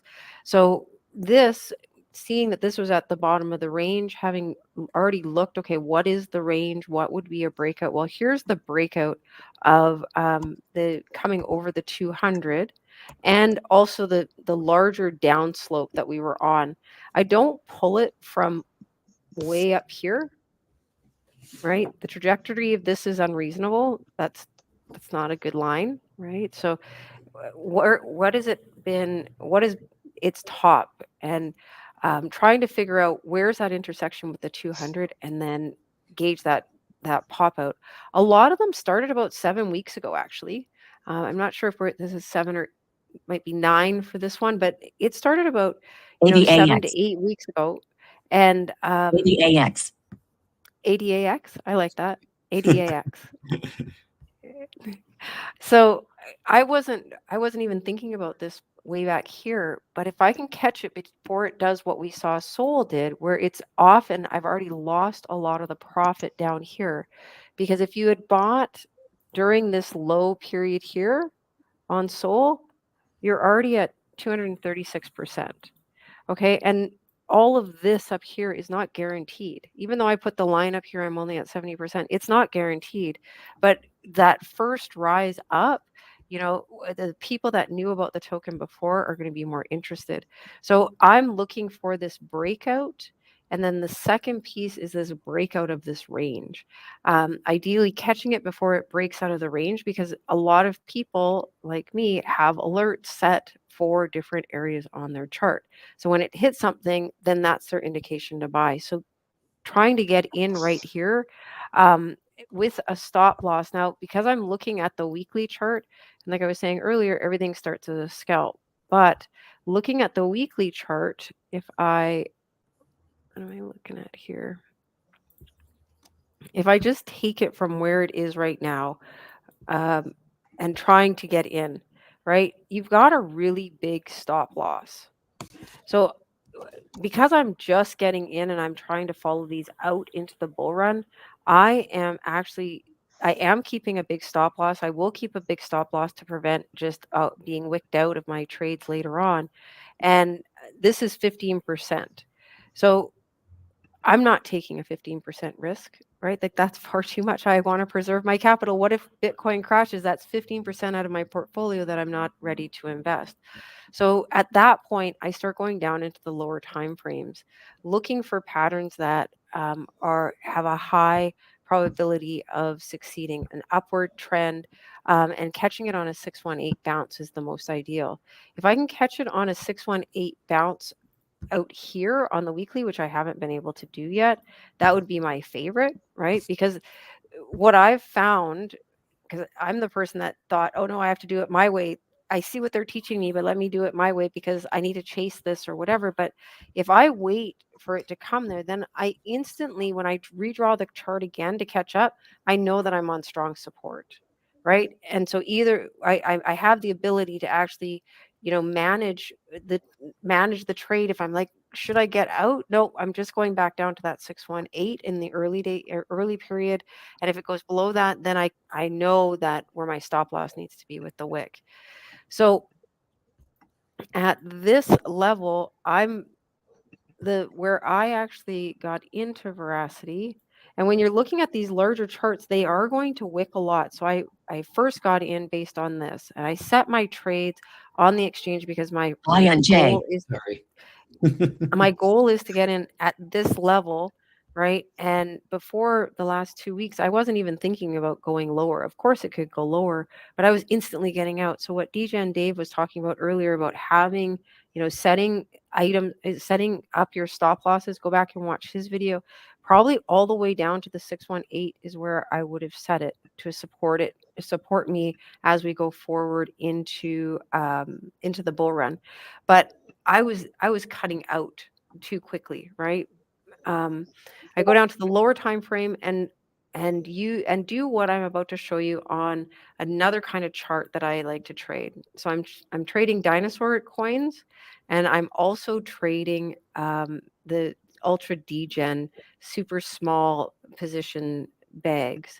And so I really love these new tokens. Make sure you're not investing too much. It's really, especially as a new trader, it's easy to say, oh no, this one's going to be a winner. Get that pipe dream going in your head, over invest, and then it does a major correction right away because it's a new token. Like, look at this wick here, right? And it's just up and down, up and down, up and down as we're in price discovery.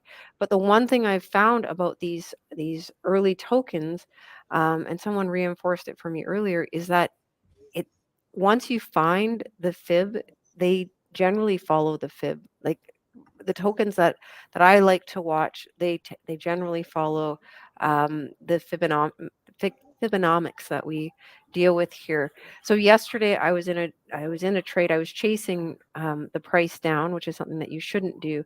So I was chasing the price down on a situation like this, but it was on the Zeph token. And I was like, no, it's definitely got to come up. It hasn't come this far below.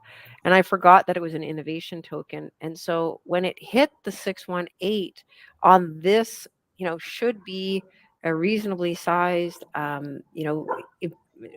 snapshot of what's going on in the market. When I zoomed out, I realized, and I was able to cut my trade just under that we're probably coming down to this 618. Right? Really testing the levels. So these are the two setups that I generally trade. Again, looking for the RSI to be at the bottom.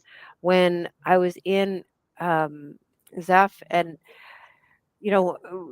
people say it over and over again, when you're in profit, take profit, because I rode Zeph up like this up to $52, and then I was like, it's definitely going to go back. It's going to stop. It just, and realizing when a token falls out of your range, what does that mean for you? So that I was tracking the ranges, go level by level, as Sheldon likes to say, as many people around here like to say, but go level by level. So just using this as an example, I actually use the parallel lines tool so that I see the middle, right? If it's above middle, then that's where I need to be selling. If it's below the middle, then that's where I need to be buying, and trying to trade this range. When it pops up and it's created, it's actually retested up here, then that's when I then identify, work with the new range and start trading this. But when it starts coming down to this lower range, the greed in me, and you talked about this, Eddie, you know what I mean? It's like, no, it's going to go up, believing that the token somehow listens to you, right? Like, not. So when we're down in these areas, right? Like if you're trading the range, right, you need to be mindful and make sure that you're not going to break. Make sure you're setting your stop losses underneath there. And if it has a super large wick, right, like look at the size of your, right, this wouldn't be a trade. I think we're on the 1 hour. It might not be too bad, but wrong one. You need to be mindful of the wick. How big is the wick? So depending on if you're doing leverage or not, right, that's automatically a 4% protection there, because if we start breaking down, we could come down that far. Okay. But what I've been, my bread and butter, is that what you call it, Eddie? Yeah. My bread and butter trading right now, last month or so, has been trading this, trying to find tokens, doing the initial research, and then fighting the market. Get in, get out, get in, get out. And with some of the knowledge that I've got here today, I'm excited because I actually know how to stay in even if the price goes lower and below what would be an appropriate stop loss. So if you didn't see it, go back and watch Dave and Bruce's video. It was awesome. And yeah, Any questions? I don't know if any questions came through. Very simple, but you know, your process doesn't have to be difficult. Your process doesn't have to be difficult. And I've been using Lux Algo since August, and I'm starting to use Market Cipher B, and I'm not sure which one I like, but while I'm in this transition period, I'm using Lux Algo as my primary, and then looking at what Market Cipher B is showing me. So if you start using any of the tools that we've shown here in regards to how we're trading, just continue to, your system has already been making you money. Add that to the Confluence bucket. Don't just switch over and go to somebody else's trading strategy, because you need to be able to execute when it becomes your time. But so much diversity in the different trading styles for sure. No, that's awesome. Eddie, unless you have one more to show, I want to show my Matic setup. Go for it. You sure?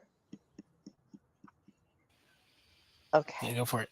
We got like 5 minutes left. No, I'll be very, very, very, very, very fast.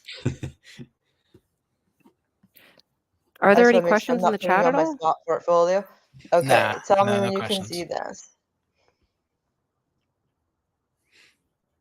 And I apologize, I have Lux Algo on here. I can turn it off, but I block off resistance and support levels and ranges as well. Can you guys see this?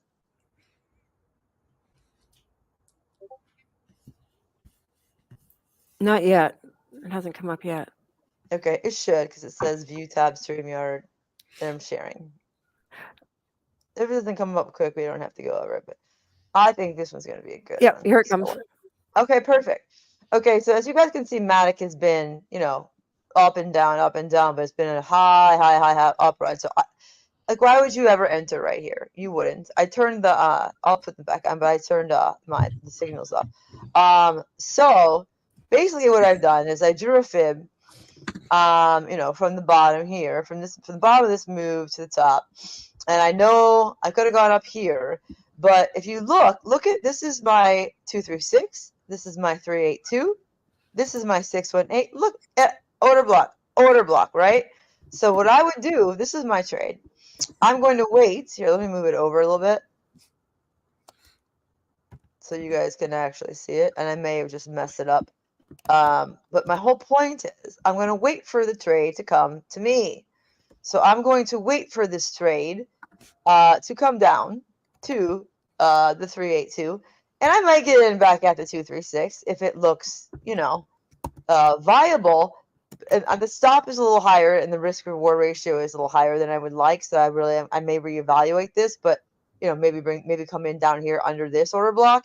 But I would never enter here. I'm going to wait for this to come down. Look at how many times it's touched this 382. 1, 2, 3, 4, 5, 6, 7. I mean, endless, right? So the odds of it coming back down there again, same with my 236, right? So when it comes down to those levels, I will set an alert. I will look at the RSIs. I mean, this still has a little chance. It's kind of feeling coming down. I'm on a 4-hour chart and I have all the others hidden. But yeah, I think you guys get the point, because I know we're running out of time.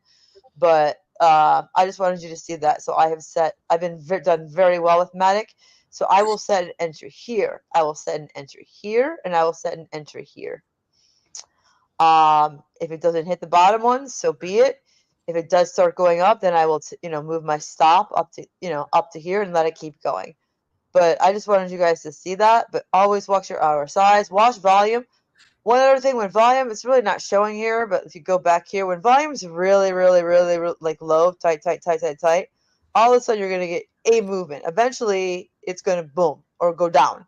So the tighter the volume, the consolidation, the more you're getting ready for a takeoff. So, I hope that helps. Right now, it's kind of averaging, going up. It's really, it's following the T to the T from from this TA. So, I mean, I just hope that's helpful. You don't have to take that trade, but I've been doing this for a while now and been doing very well with it. I would draw my, trend line here. It's actually in black because it's in the wrong color, because I'm light mode now. It's on dark mode. But yeah, I hope that was helpful. I'll stop sharing. And if anybody has any last minute questions. There's one question. It's about hodl bags. So the take profit strategy on hodl bags, pretty simple, guys. in my opinion. I'll show it to you real quick. I already have the chart pulled up, and then you can pretty much get an idea of how I think it's a good idea. So let me know when you can see the AVAX chart.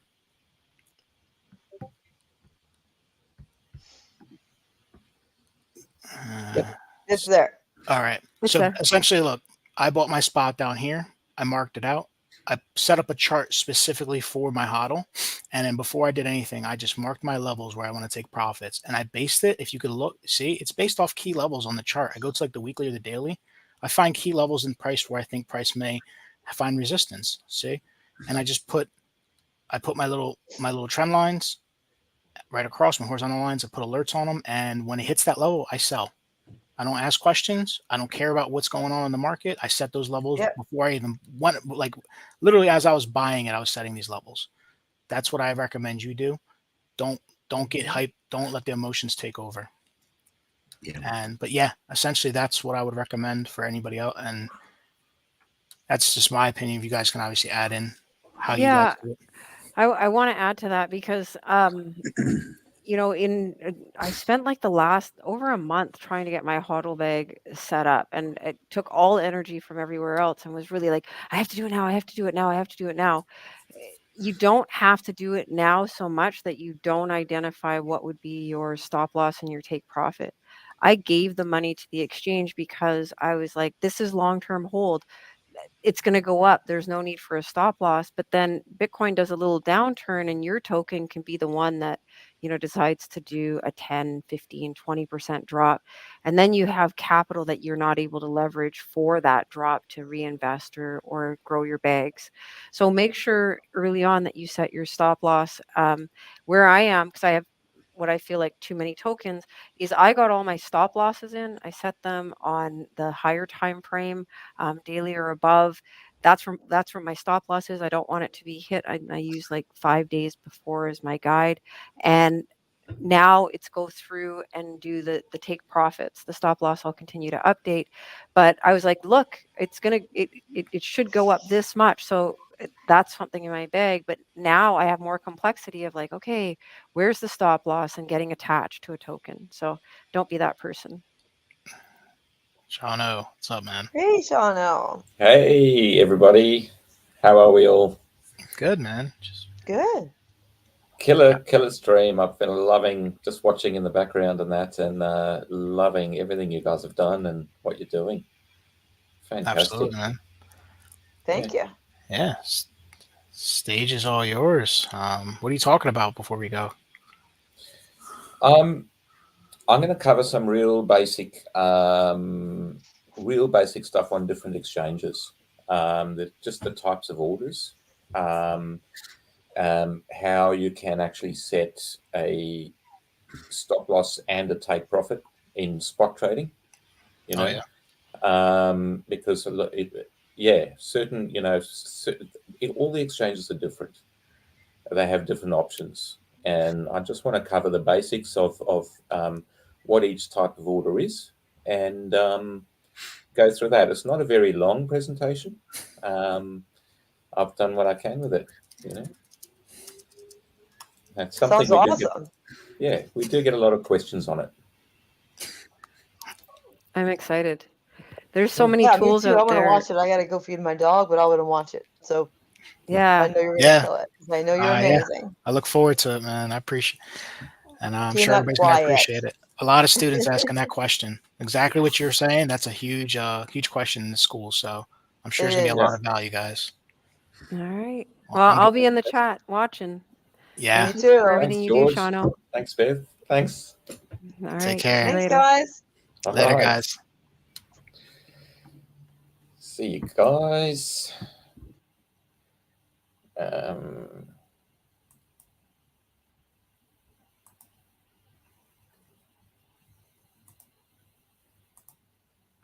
All right. So, welcome everybody. Pretty excited to be here.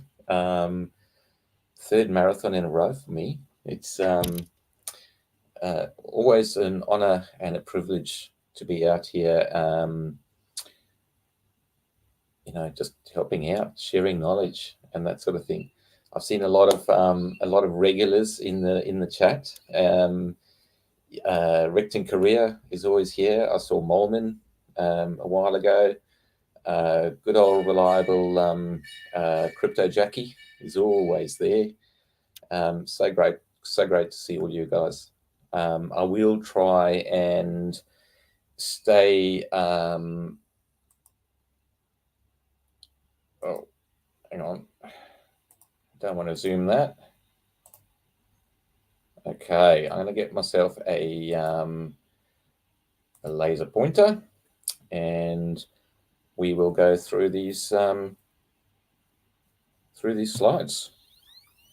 Okay. Now, different exchanges. You will find that when you put money, or you can transfer a crypto into any exchange, right? Or USDT, and some of them will actually allow you to deposit your fiat money, whether it's Canadian dollars, US dollars, Australian dollars, South African rand, whatever you are depositing. A lot of exchanges will allow you to do that. And the American team did go through the onboarding segment. And the easiest way to get money onto exchanges. So I'm going to cover some different stuff. Most of your exchanges will have a couple of different sections here, right? You will have a funding account, a spot account, and a derivatives account, which is for futures trading. And the easiest way to think of these is similar to your fiat bank account, okay? Your funding account is a little bit like your savings account. And most exchanges, by default, when you make a deposit, your funds will end up in that funding account, right? Think of your spot account like your checking account. That's the money that you use to spend, whether it's buying tokens, selling tokens.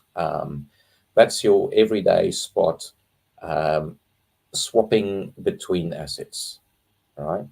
And think of your derivatives account as almost like a credit card. It is futures trading. It does allow you to take leverage on your trades, and some of them up to 125 or 200x, depending on the exchange that you're using. So I do recommend, and we all recommend, everyone start off just with the spot trading here. And to get your funds or your tokens into that, what you want to do is you'll find under your profile, you'll find a button for My Assets. Most of the slides I've done here, I've used the screenshots from a mobile app. I do find the mobile apps tend to make it a lot easier to navigate, because instead of on the desktop you have your order book and your charts and your buy and sell window and everything all on the same screen. I prefer, even though I'm charting on TradingView or on the computer, I prefer to actually place the orders on my phone. The mobile apps, the user interface is just so friendly nowadays. Okay. And literally to transfer any of these funds from your funding account into spot so you can trade, you literally just click this button here and say transfer. And the different, I think this one is Bybit, but the different exchanges and the different apps will have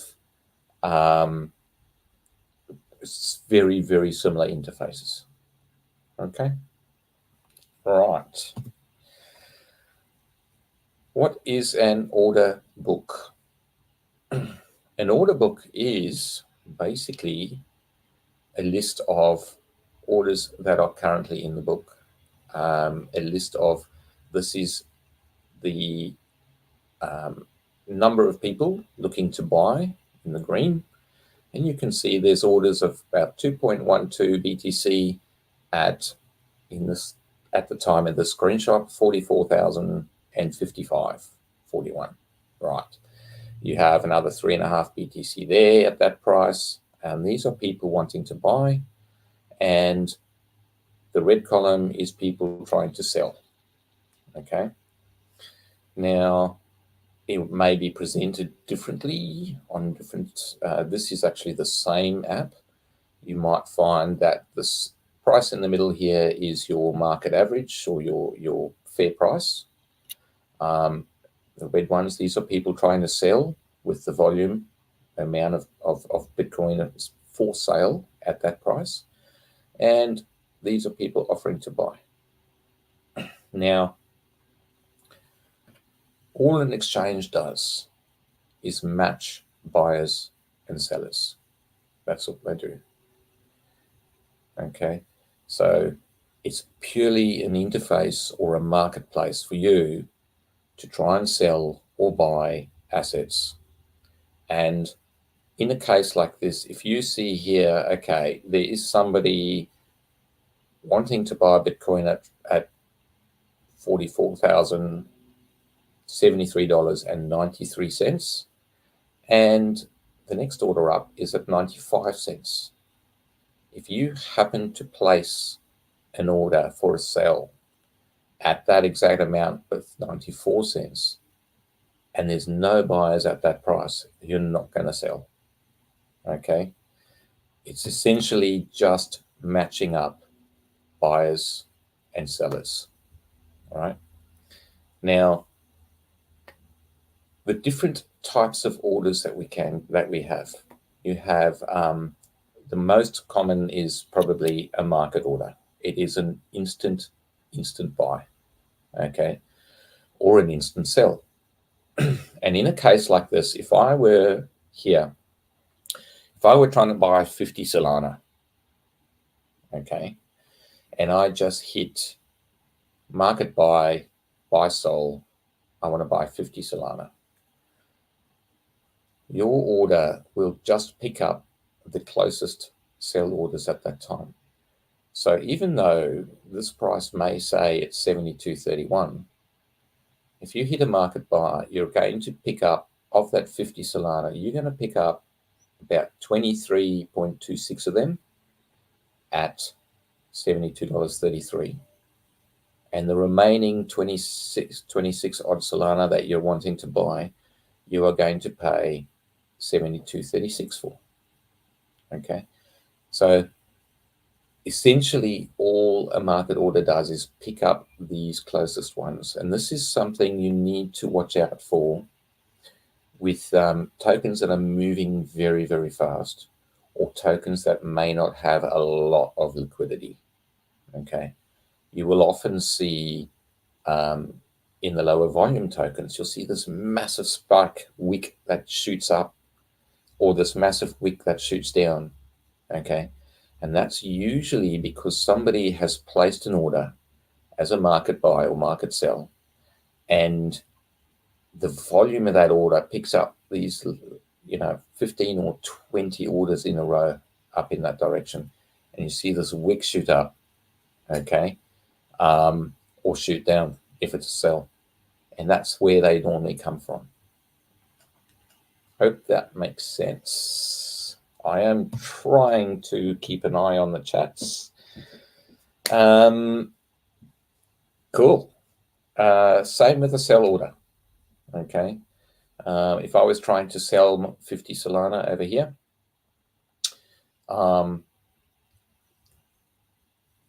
you're not going to get that 72.26 exactly. You're going to get that amount for 3.9 of those Solana, and the remaining 47 or 46, you're going to get 72.23. And with market orders, sometimes there's a big difference in these pricing gaps. Okay, so it is something to watch out for when you're executing orders like this. Cool. Moving on.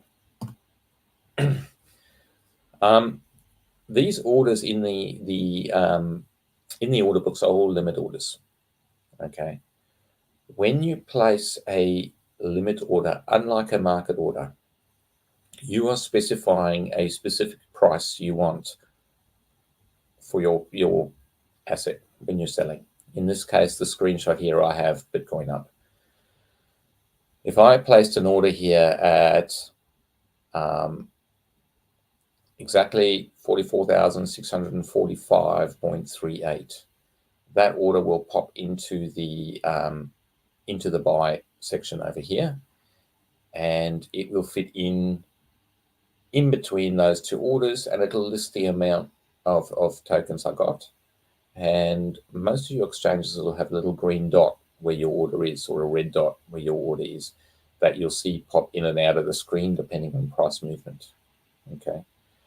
Now, because a limit order is essentially being placed directly into your order book, you will find that with your available funds, so in this case here, I've got $59 available in my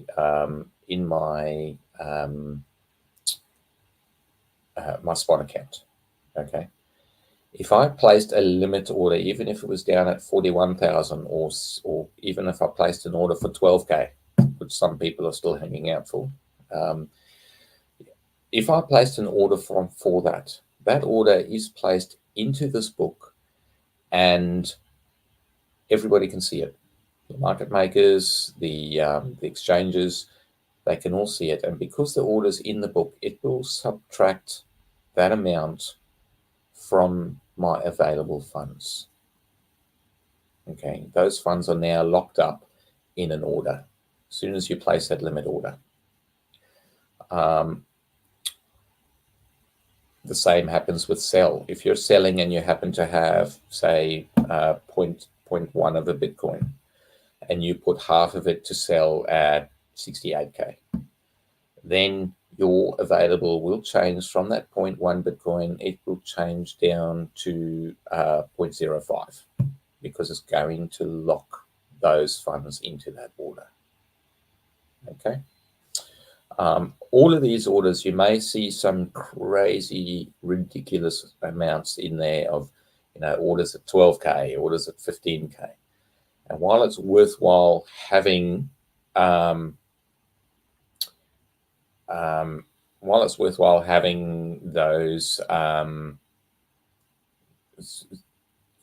we call them moonshot orders in there,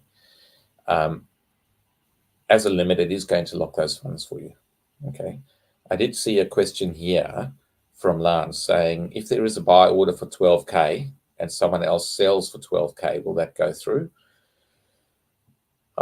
There are protections. They do follow this market, fair market price.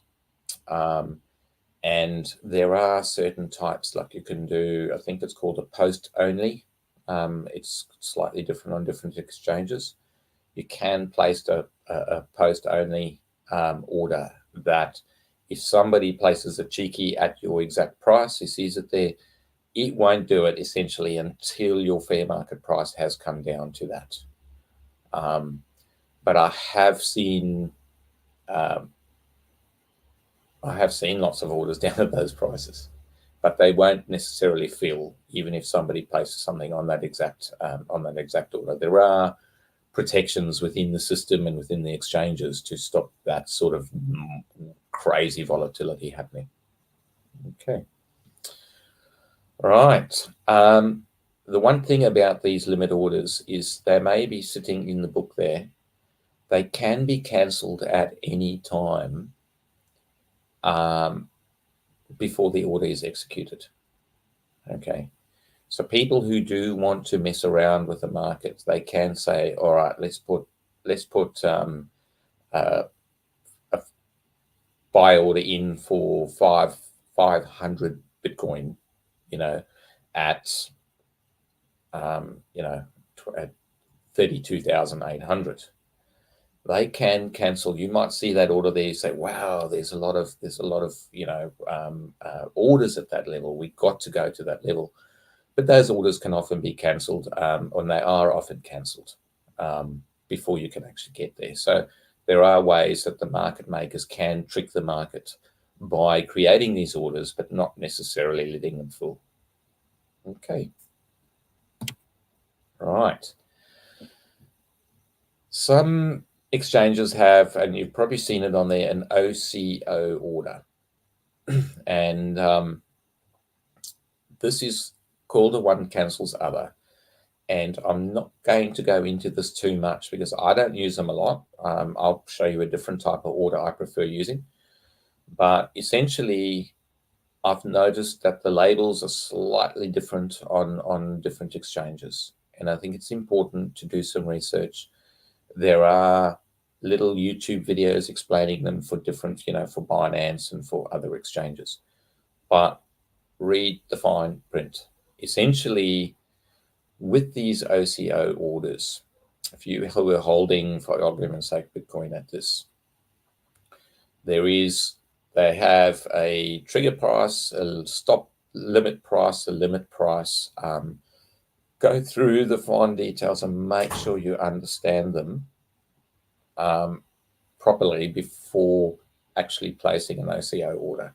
Okay, they are essential, and on certain exchanges, it's the only way to place a stop limit and take profit on the same asset. And usually you have three prices. And what Binance actually say, let's say you currently holding some Bitcoin at, say, this price here. Okay. And you placed, or you're holding some Bitcoin and you placed a trigger price at this level A here. You do want a little bit of space between that trigger price and your stop limit down here at C. Okay. Binance actually say that even though you've left, say, a 3 or 4% gap between your trigger and your limit, they will fill that limit at higher prices if there are tokens available at the higher prices when you're using it as a stop loss. That's what they say. I haven't actually experimented with it on Binance or those exchanges. Okay. Right. These are my favorite types of orders. Okay. It is called a conditional order on some exchanges and a trigger order on other.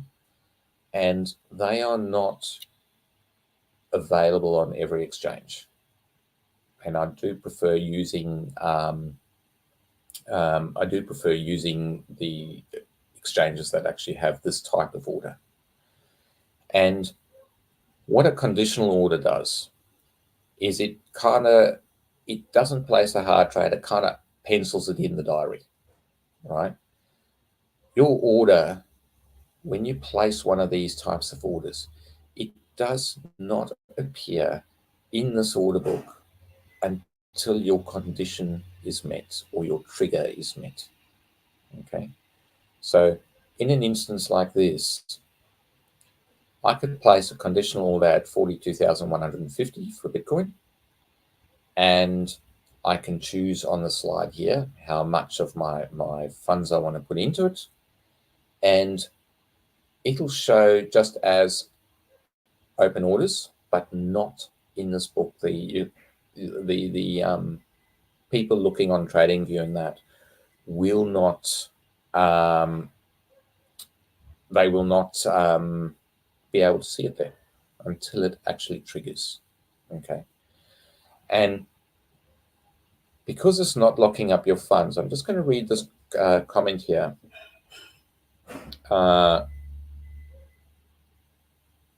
Yes, so Recting Korea actually says it used to be that funds would be locked with trigger orders. I've never seen them locked in probably 5 years of using them. I've never actually seen them locked. A limit order will lock your funds, a conditional or trigger order does not lock those until your conditions or your trigger price is met. Okay. So I'm going to show you a bit more on this. And the reason I love this order is it does allow me to place orders for both take profit and stop loss in my spot trades. I'm going to show you how these work. I've already mentioned they're not available on every exchange, and I'll go through some of those in a bit. Okay. So with this conditional order, you actually, most of the time, you have a conditional price. And in this instance here, I have some Cardano. I've just put 50 Cardano in this exchange. And when you choose a conditional order, when that trigger price is met, you often have the option of executing that at market or at limit. Okay, you can actually, if you click this market button here on this particular exchange, it'll give you the option of executing at whatever's available, like the next few orders in the book, or you can actually specify an exact price. Now, I usually, when I use trigger orders, it's to get in or get out of at a particular price. I'm not too fussy on that 0.25% or half, whatever the difference is in picking up these orders. And I have seen in the past, if you're executing this type of order, and you put an exact amount, let's say this has got 4 decimal places on Cardano, right? And you can see here, there is, if you can see, the screen's big enough. There's sometimes you might find a 5 or 6 cent gap in or a gap in these orders for buying. And quite often it's when you are too specific on the price and you're executing at an exact amount that your stop losses will get jumped. They may just, when the price moves very, very quickly, and we've all heard of it, of people saying, oh, it didn't fill my stop loss. It's because there were no buyers at that exact trigger, at that exact limit price that you set. And that's why I prefer, when using these conditional or triggers orders, to actually, once my condition is met, to execute at market. And that way I'm 100% certain, or if you can ever be 100%, 99.9% certain, I'm going to get in or I'm going to get out. Okay, at my price or more or less. Okay, so what I've done here with that 50 Cardano, I've actually got these 3 orders. I had to split this up to fit it on the screen. I've got the 3 orders in there. I still have my 50 Cardano available. Okay, they are not locked up in any way. But at the same time, I have here a conditional order that if Cardano goes above 85 cents, and there's a sign there that says greater than or equal to, if it goes to more than 85 cents or equal to 85 cents, it will sell 25 of my 50 Cardano. So that'll be my TP2. My TP1 is at 70 cents.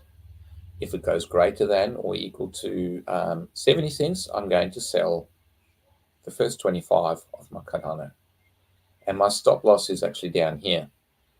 If, however, Cardano drops to under 44.55 cents, I'm going to sell all 50 of them because that's my stop loss. Okay, so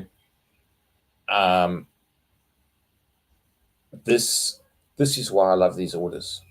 If I decide, so even though I've got those orders placed in here, I can still decide, if I hear some bad news or something like that, I can actually still do a flash close on this and just slide it up to maximum and sell, change this to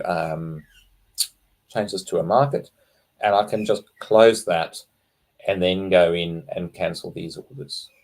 Okay, so I do like that. Even though I've got those safety nets in there, the funds are still in my spot account that I can do a flash close if I want. All right.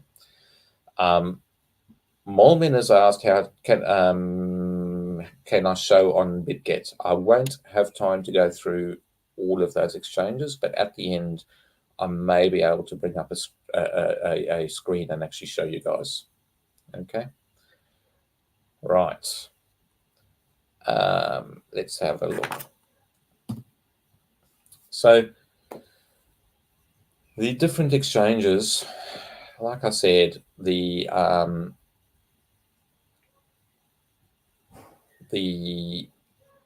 trigger orders are not available on every single exchange, and the OCO, or one cancels other order, also not available on every exchange, and they all vary very, very slightly. Okay. Now,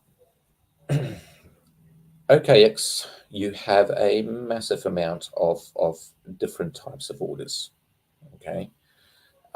Your advanced limit order is very similar to the OCO orders in some of the other exchanges.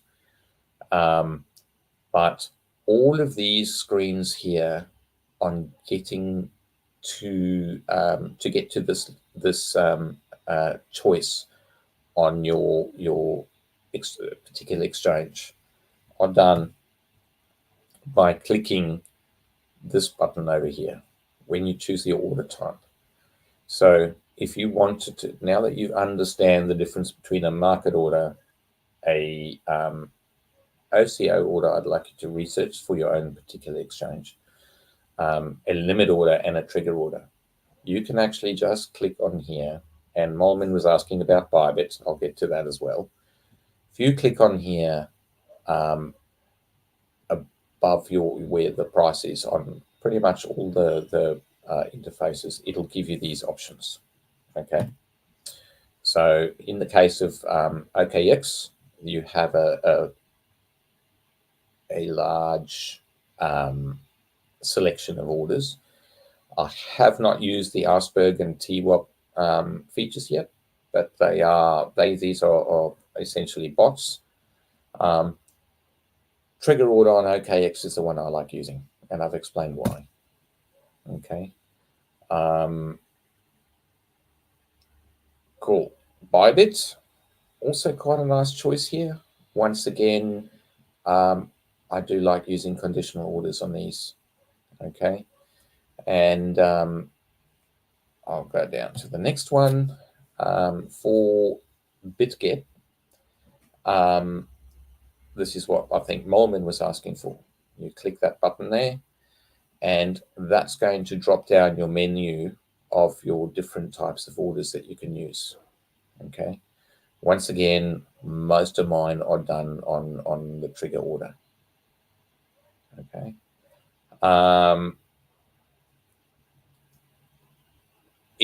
There's so many fine details different or labeled differently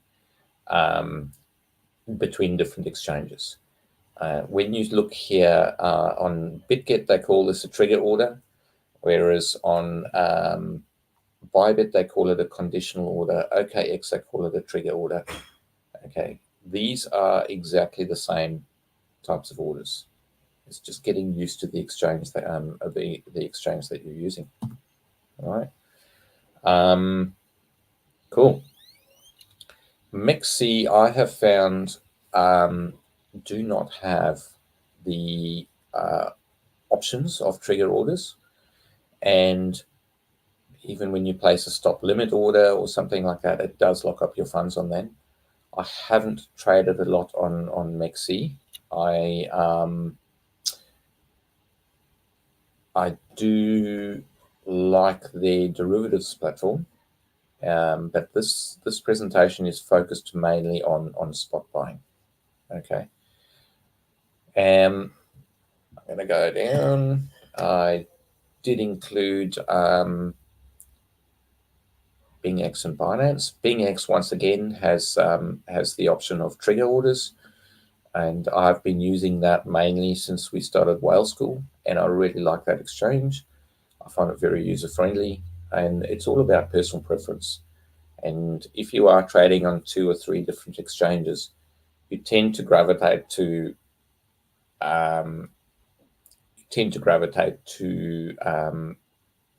three exchanges that are quite similar in their wording and the way they work. Binance does not seem to have they do not seem to have trigger or conditional orders, and somebody asked if somebody asked about 𝗟𝗟𝗿. To the best of my knowledge, you don't have the option on Binance or 𝗟𝗟𝗿 to actually place a trigger order. Okay, the stop limit on 𝗟𝗟𝗿 and works very similar to the OCO orders on Binance. Okay, so the stop limit is the one there, but you would need to chat to maybe some of the other mods within the Discord that use 𝗟𝗟𝗿 more for that sort of spot trading. I do not believe that 𝗟𝗟𝗿 has trigger or conditional orders. Cool. Robert says he can do a trigger order on 𝗟𝗟𝗿. You can, once again, it's within that stop limit, and it works like a limit. I believe there was a feature, or there were certain exchanges that offered certain types of orders on the PC or web interface, but not within their apps. So it is possible that 𝗟𝗟𝗿 might have a types of order or a trigger type order, conditional type order in their actual desktop version, rather than. But I don't think they have it on the app. Okay. Cool. That was about it, I think.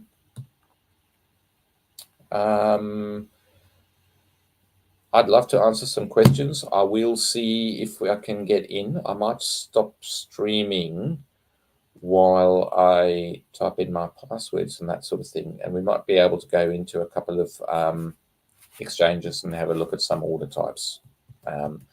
It wouldn't be on the app like these screenshots are. It would be on the desktop, but I may be a little clumsy with it because honestly, I don't use the desktop versions for placing my orders. I just find the mobile apps so friendly, so user-friendly with the interface. So I do not use those, the desktop versions. So let's see if I can stop sharing here, and I will try and go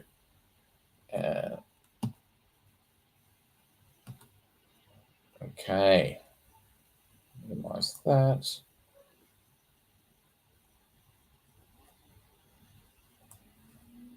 Right. Let's see if there's any other questions or any other slides you guys want me to go back into. I will share the slides within our school Discord.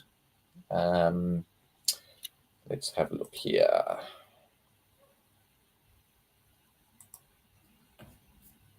Cool. I'm going to need to get my Google Authenticator. Guys, security.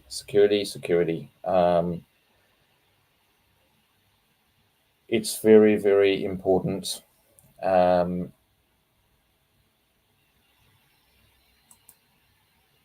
Okay.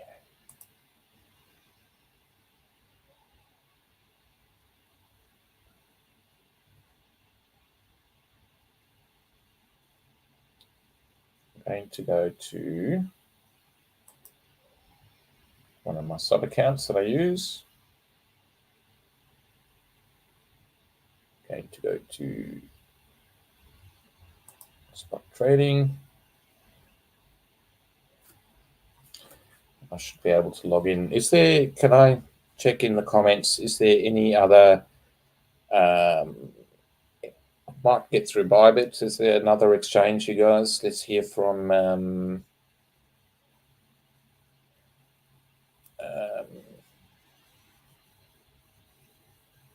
okay, Rector Curious says maybe that's why the funds are being frozen in MEXC. Yes, if it's a limit order. I will, let's go in.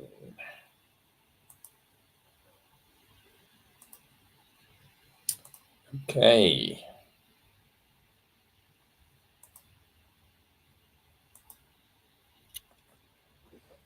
All righty.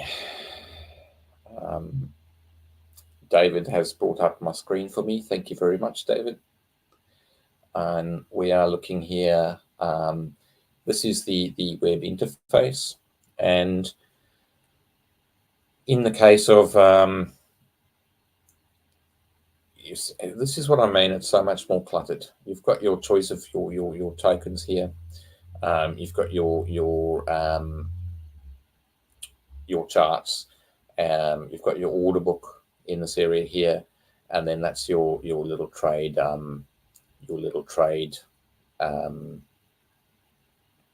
section.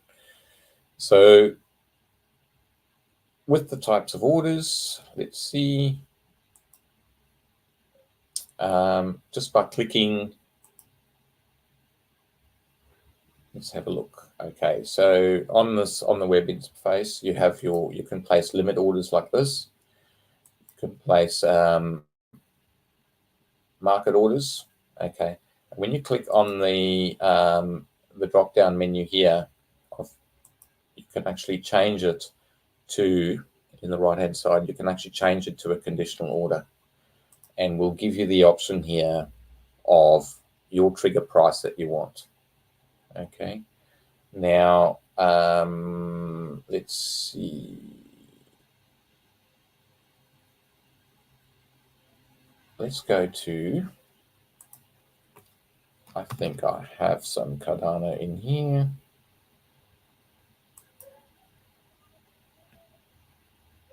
Okay. So here you can see, this is the screenshot I took on the Cardano,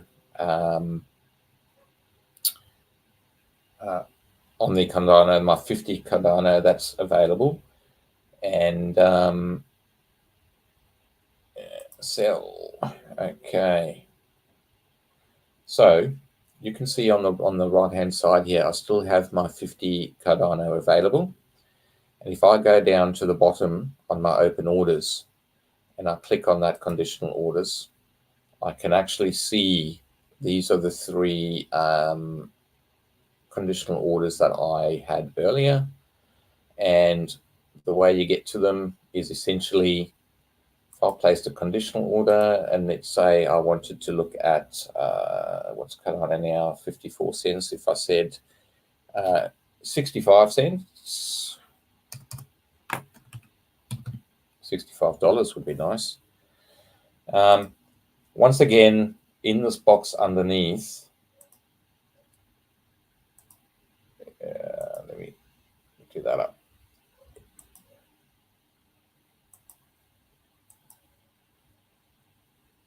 Okay. It's not letting me change to market.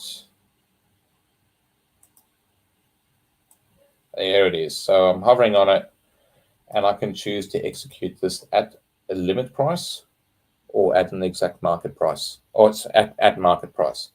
Once again, I choose to I do choose to execute these conditional orders at market price because I'm 100% certain I'm going to get in, okay, or get out if I want to.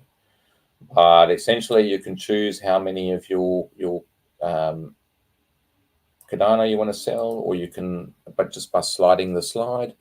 Alternatively, you can just type it in to the box here. All right, so I want to do, say, 27 of those. at market, trigger price, and when I go to sell these, it's going to bring up a little box that's there just to confirm what your order is doing. Okay, and I always double check my price, and I check my amount. Okay, and I can hit sell. So if I scroll down now, I can see that that conditional order 27 Cardano has been placed at 65 cents, and it's untriggered. You can see you will see here sometimes it's partially triggered, untriggered, or filled. Okay. Now the one thing I do like about a lot of the exchanges is you can edit these orders because they're not in the book at the moment. I can actually click on that and say, actually, I don't want to do 27. I just want to do 20 Cardano at that price. I want to leave some for a higher price. So I tick that, and it's just updated my order for me. You can also adjust the price on this and go, you know what, I'm gonna I want to get a little more. I'm going to change that to 68 cents instead of 65 because I think it's looking strong. We're going to get there, and I can tick the box, and away we go. Right, I'm just going to check the chats again.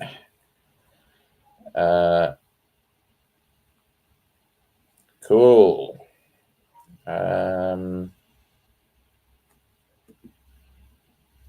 Okay.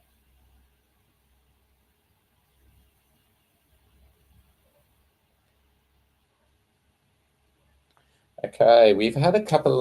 We've got a couple of questions on which exchanges have a similar setup as Bybit with regards increasing and decreasing the leverage.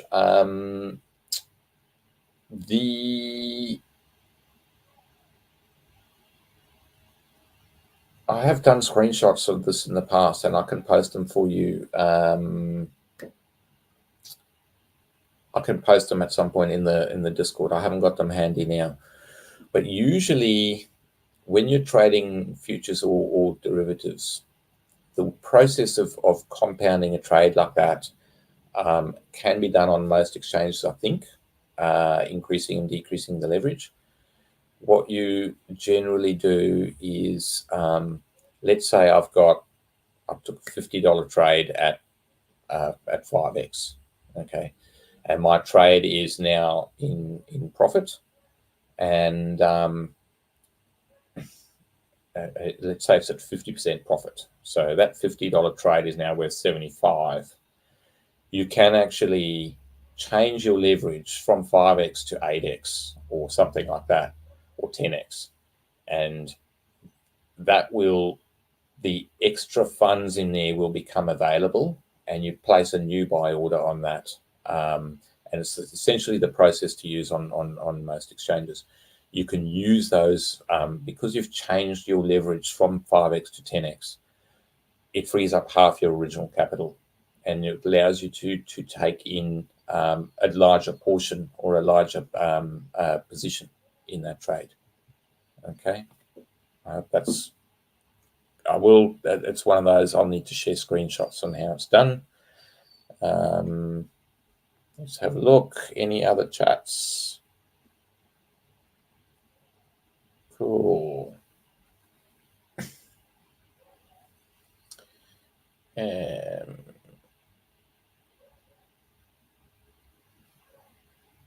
Okay, so Molman has said, I have 120 in orders, but only 50 available. No, so what happens with these, if you set these orders, Molman, and you go away, and one of your sell orders is triggered, the other orders essentially won't trigger. So let's say you get a massive wick down and it triggers your stop loss sell, and then it shoots up to your take profit. Because you have no funds available, you will get a notification saying order failed. Okay. Oh, my phone keeps shutting down. Okay, put it live so we can see the chats. So yeah, that's what's going to happen. If there's no funds there to trigger that order, essentially it just says to you, no, unsuccessful because there wasn't any money in there or any tokens in there. Okay, let's go through the chats.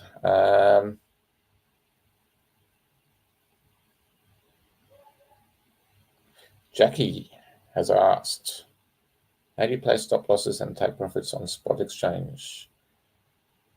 And do all exchanges offer leverage on spot? Okay. There is, with regards to leverage on spot, it's actually called margin trading. And in the last marathon, I did a whole segment. On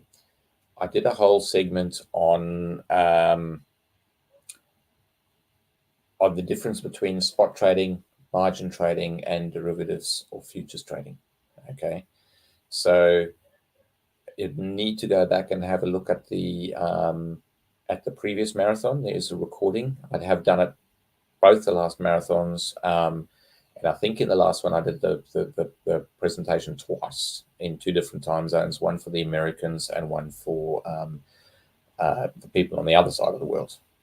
So yes, you can use a bit of leverage, and it is under margin trading. It is important to understand the margin trading side of it. And in that last presentation, I recommended that, look, master spot trading first.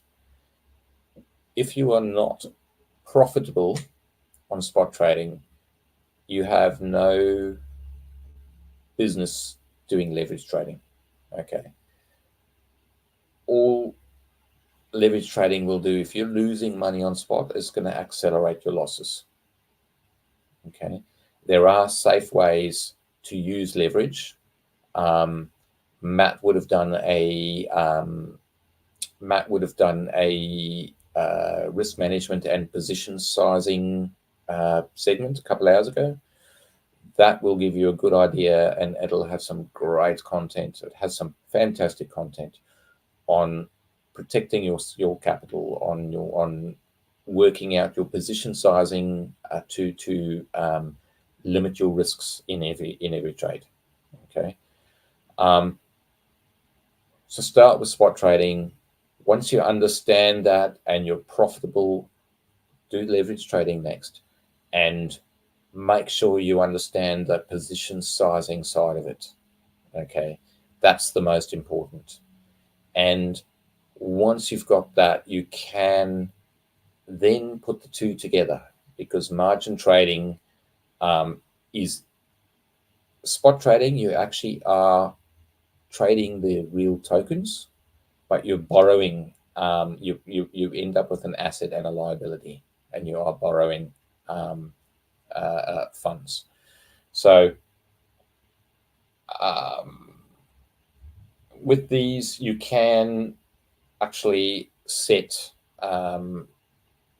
your amount to borrow, or you can set, if I were to here, I might have only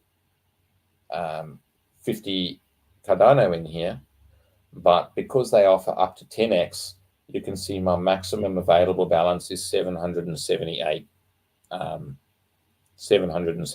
Cardano.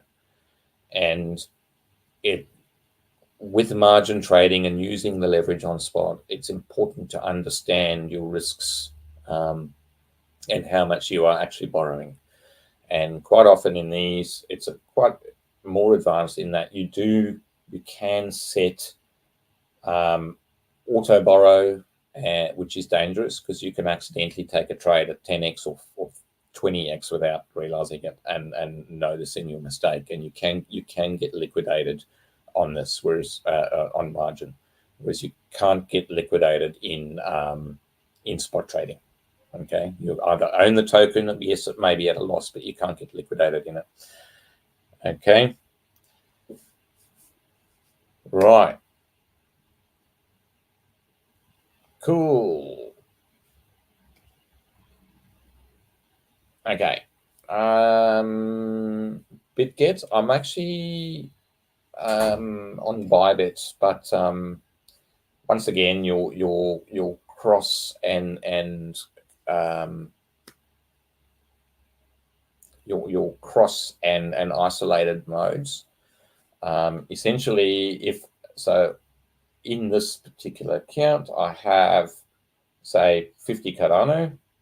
If I look at the spot, okay. So my available in this is 50 Cardano on spot. If I did a trade of 10 Cardano, okay, and I took a 10x leverage on it. In isolated mode, that trade would get liquidated if that if that particular trade went down 10% at 10x leverage. You pretty much lost 100% of it, and it would get liquidated once that 10 Cardano is effectively gone. In cross margin, you may have only placed a trade using 10 Cardano, but you can actually go to negative 480% or something. It will use the remaining 40 Cardano you did not risk in that trade. It will keep using them in cross mode, whereas in isolated, you isolate your loss to exactly how much you put into the trade. Okay, I hope that makes sense. Cool. Jackie has asked, where can I find the latest, the last marathon? It is on the same, it is on the Crypto School playlist, okay? And I think they've done a pretty good job. Rockstar David has, I think 𝗟𝗲𝗿হি has, I think, timestamped it as well. I do believe it's on the YouTube playlist. And if you guys are in the Discord, there is a link to it in workshop recordings. If you scroll up a bit, there is actually a link to previous workshop or previous marathons, and this one will be on there as well. Okay, if anyone has got that link handy, they can post it in the chats now. Cool. Awesome. I don't know if I change screen now. We haven't got a lot of time left. We've got about 5 minutes. But let's see if there's any other questions. Cool. I will switch over to derivatives. Let's see if that's going to do it.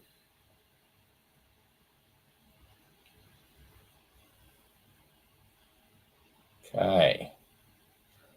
So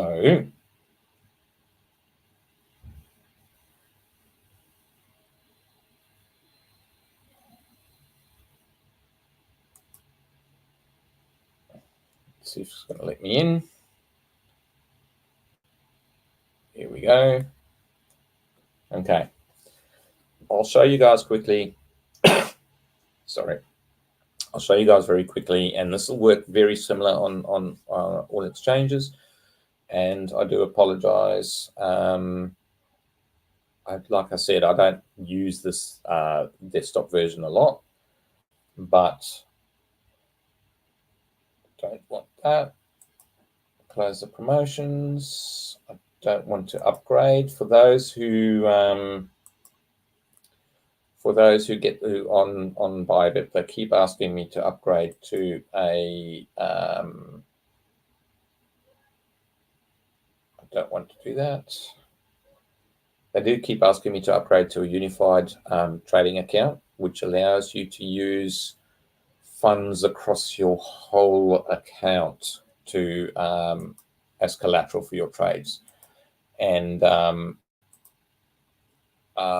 that process of changing to unified on Bybit is irreversible, and I need to choose not to change it. Okay, but what we're going to do here is I will show you. Currently,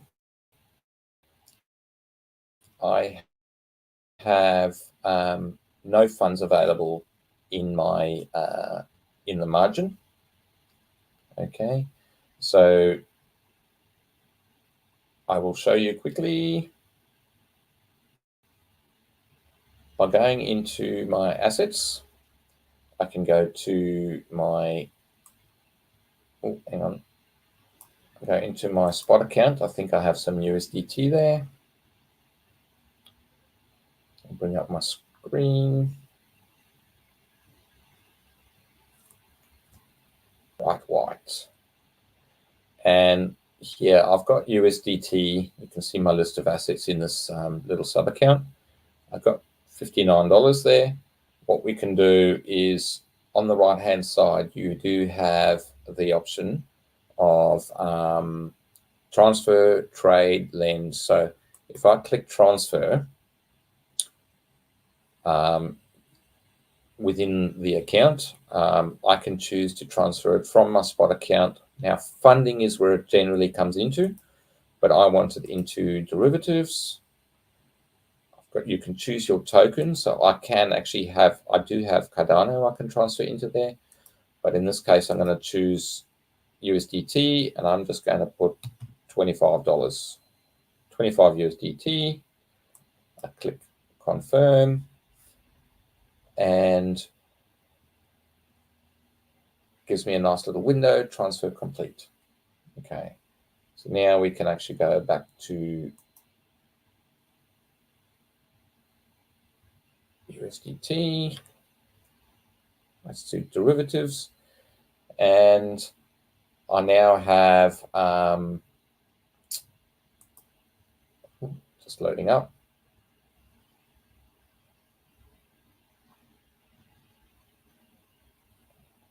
It's a little bit slow here.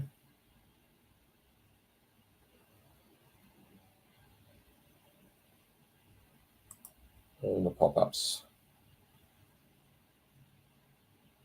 Cool. And that essentially is how you transfer across to your from between accounts, between the funding account, which is the default where most of them land, and then into your spot or your derivatives account. Having a bit of trouble loading here. Might be that my bandwidth is busy. Cool.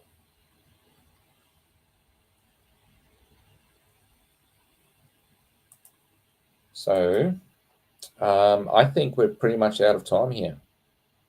Don't check if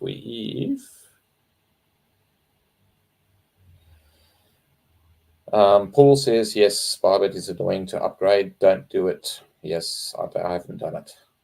Okay. Guys, we are going to be taking a bit of a break. We have we only have one backup person that manages the background if something goes wrong. And this is the legendary David, who I believe is on with me now. I'm going to stop sharing. Cool. You there, David? I am, yeah. Nice. So, guys, I believe, yeah, good, man. I believe we're going to take a break for about 4 or 5 hours so you can get some sleep. Yep, it's going to be about, actually, I'll check one. It's about 6 hour break, 5-6 hour break. It's just going to be, it's between the dead zone. So from the last few streams, we took the time where, you know, the views dropped, people got tired. We took that and we've made it a dead zone.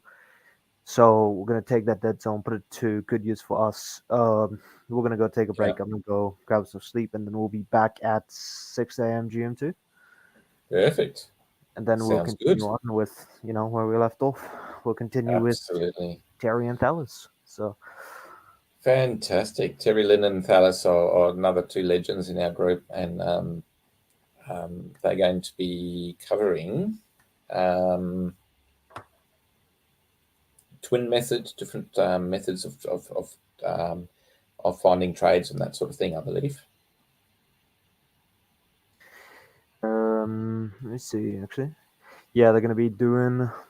When we come back, they're going to be sorting out the stochastic RSI trading. Yeah, so that's going to be a nice little start to that one, eh? Absolutely. So yeah, look, guys, this little 6-hour break, as David said, it is over the last 2 marathons. It was the time where most people were asleep, and quite often you've got a whole team of us here, presenting to 25 people, and it didn't make sense for people like David and Jackie and everyone else to stay up for 24 hours straight and lose that quality towards the end of it. And I think the quality of the presentations, the quality of the tech support and everything is just going to be on point and up to date, when everyone's had a bit of rest. And it also gives some of our viewers, because we had viewers last time that stayed up 24 hours straight as well, a handful of them. And get some sleep, guys. Go outside, go for a walk, get away from the screens, or get some sleep. And David, I hope you have a good rest. Thank you very much, bro. Cool. We're going to shut it down? Yeah, we'll shut it down, bro. Thank you for coming. Hope you enjoyed it, eh? Thanks, guys. Go have a go.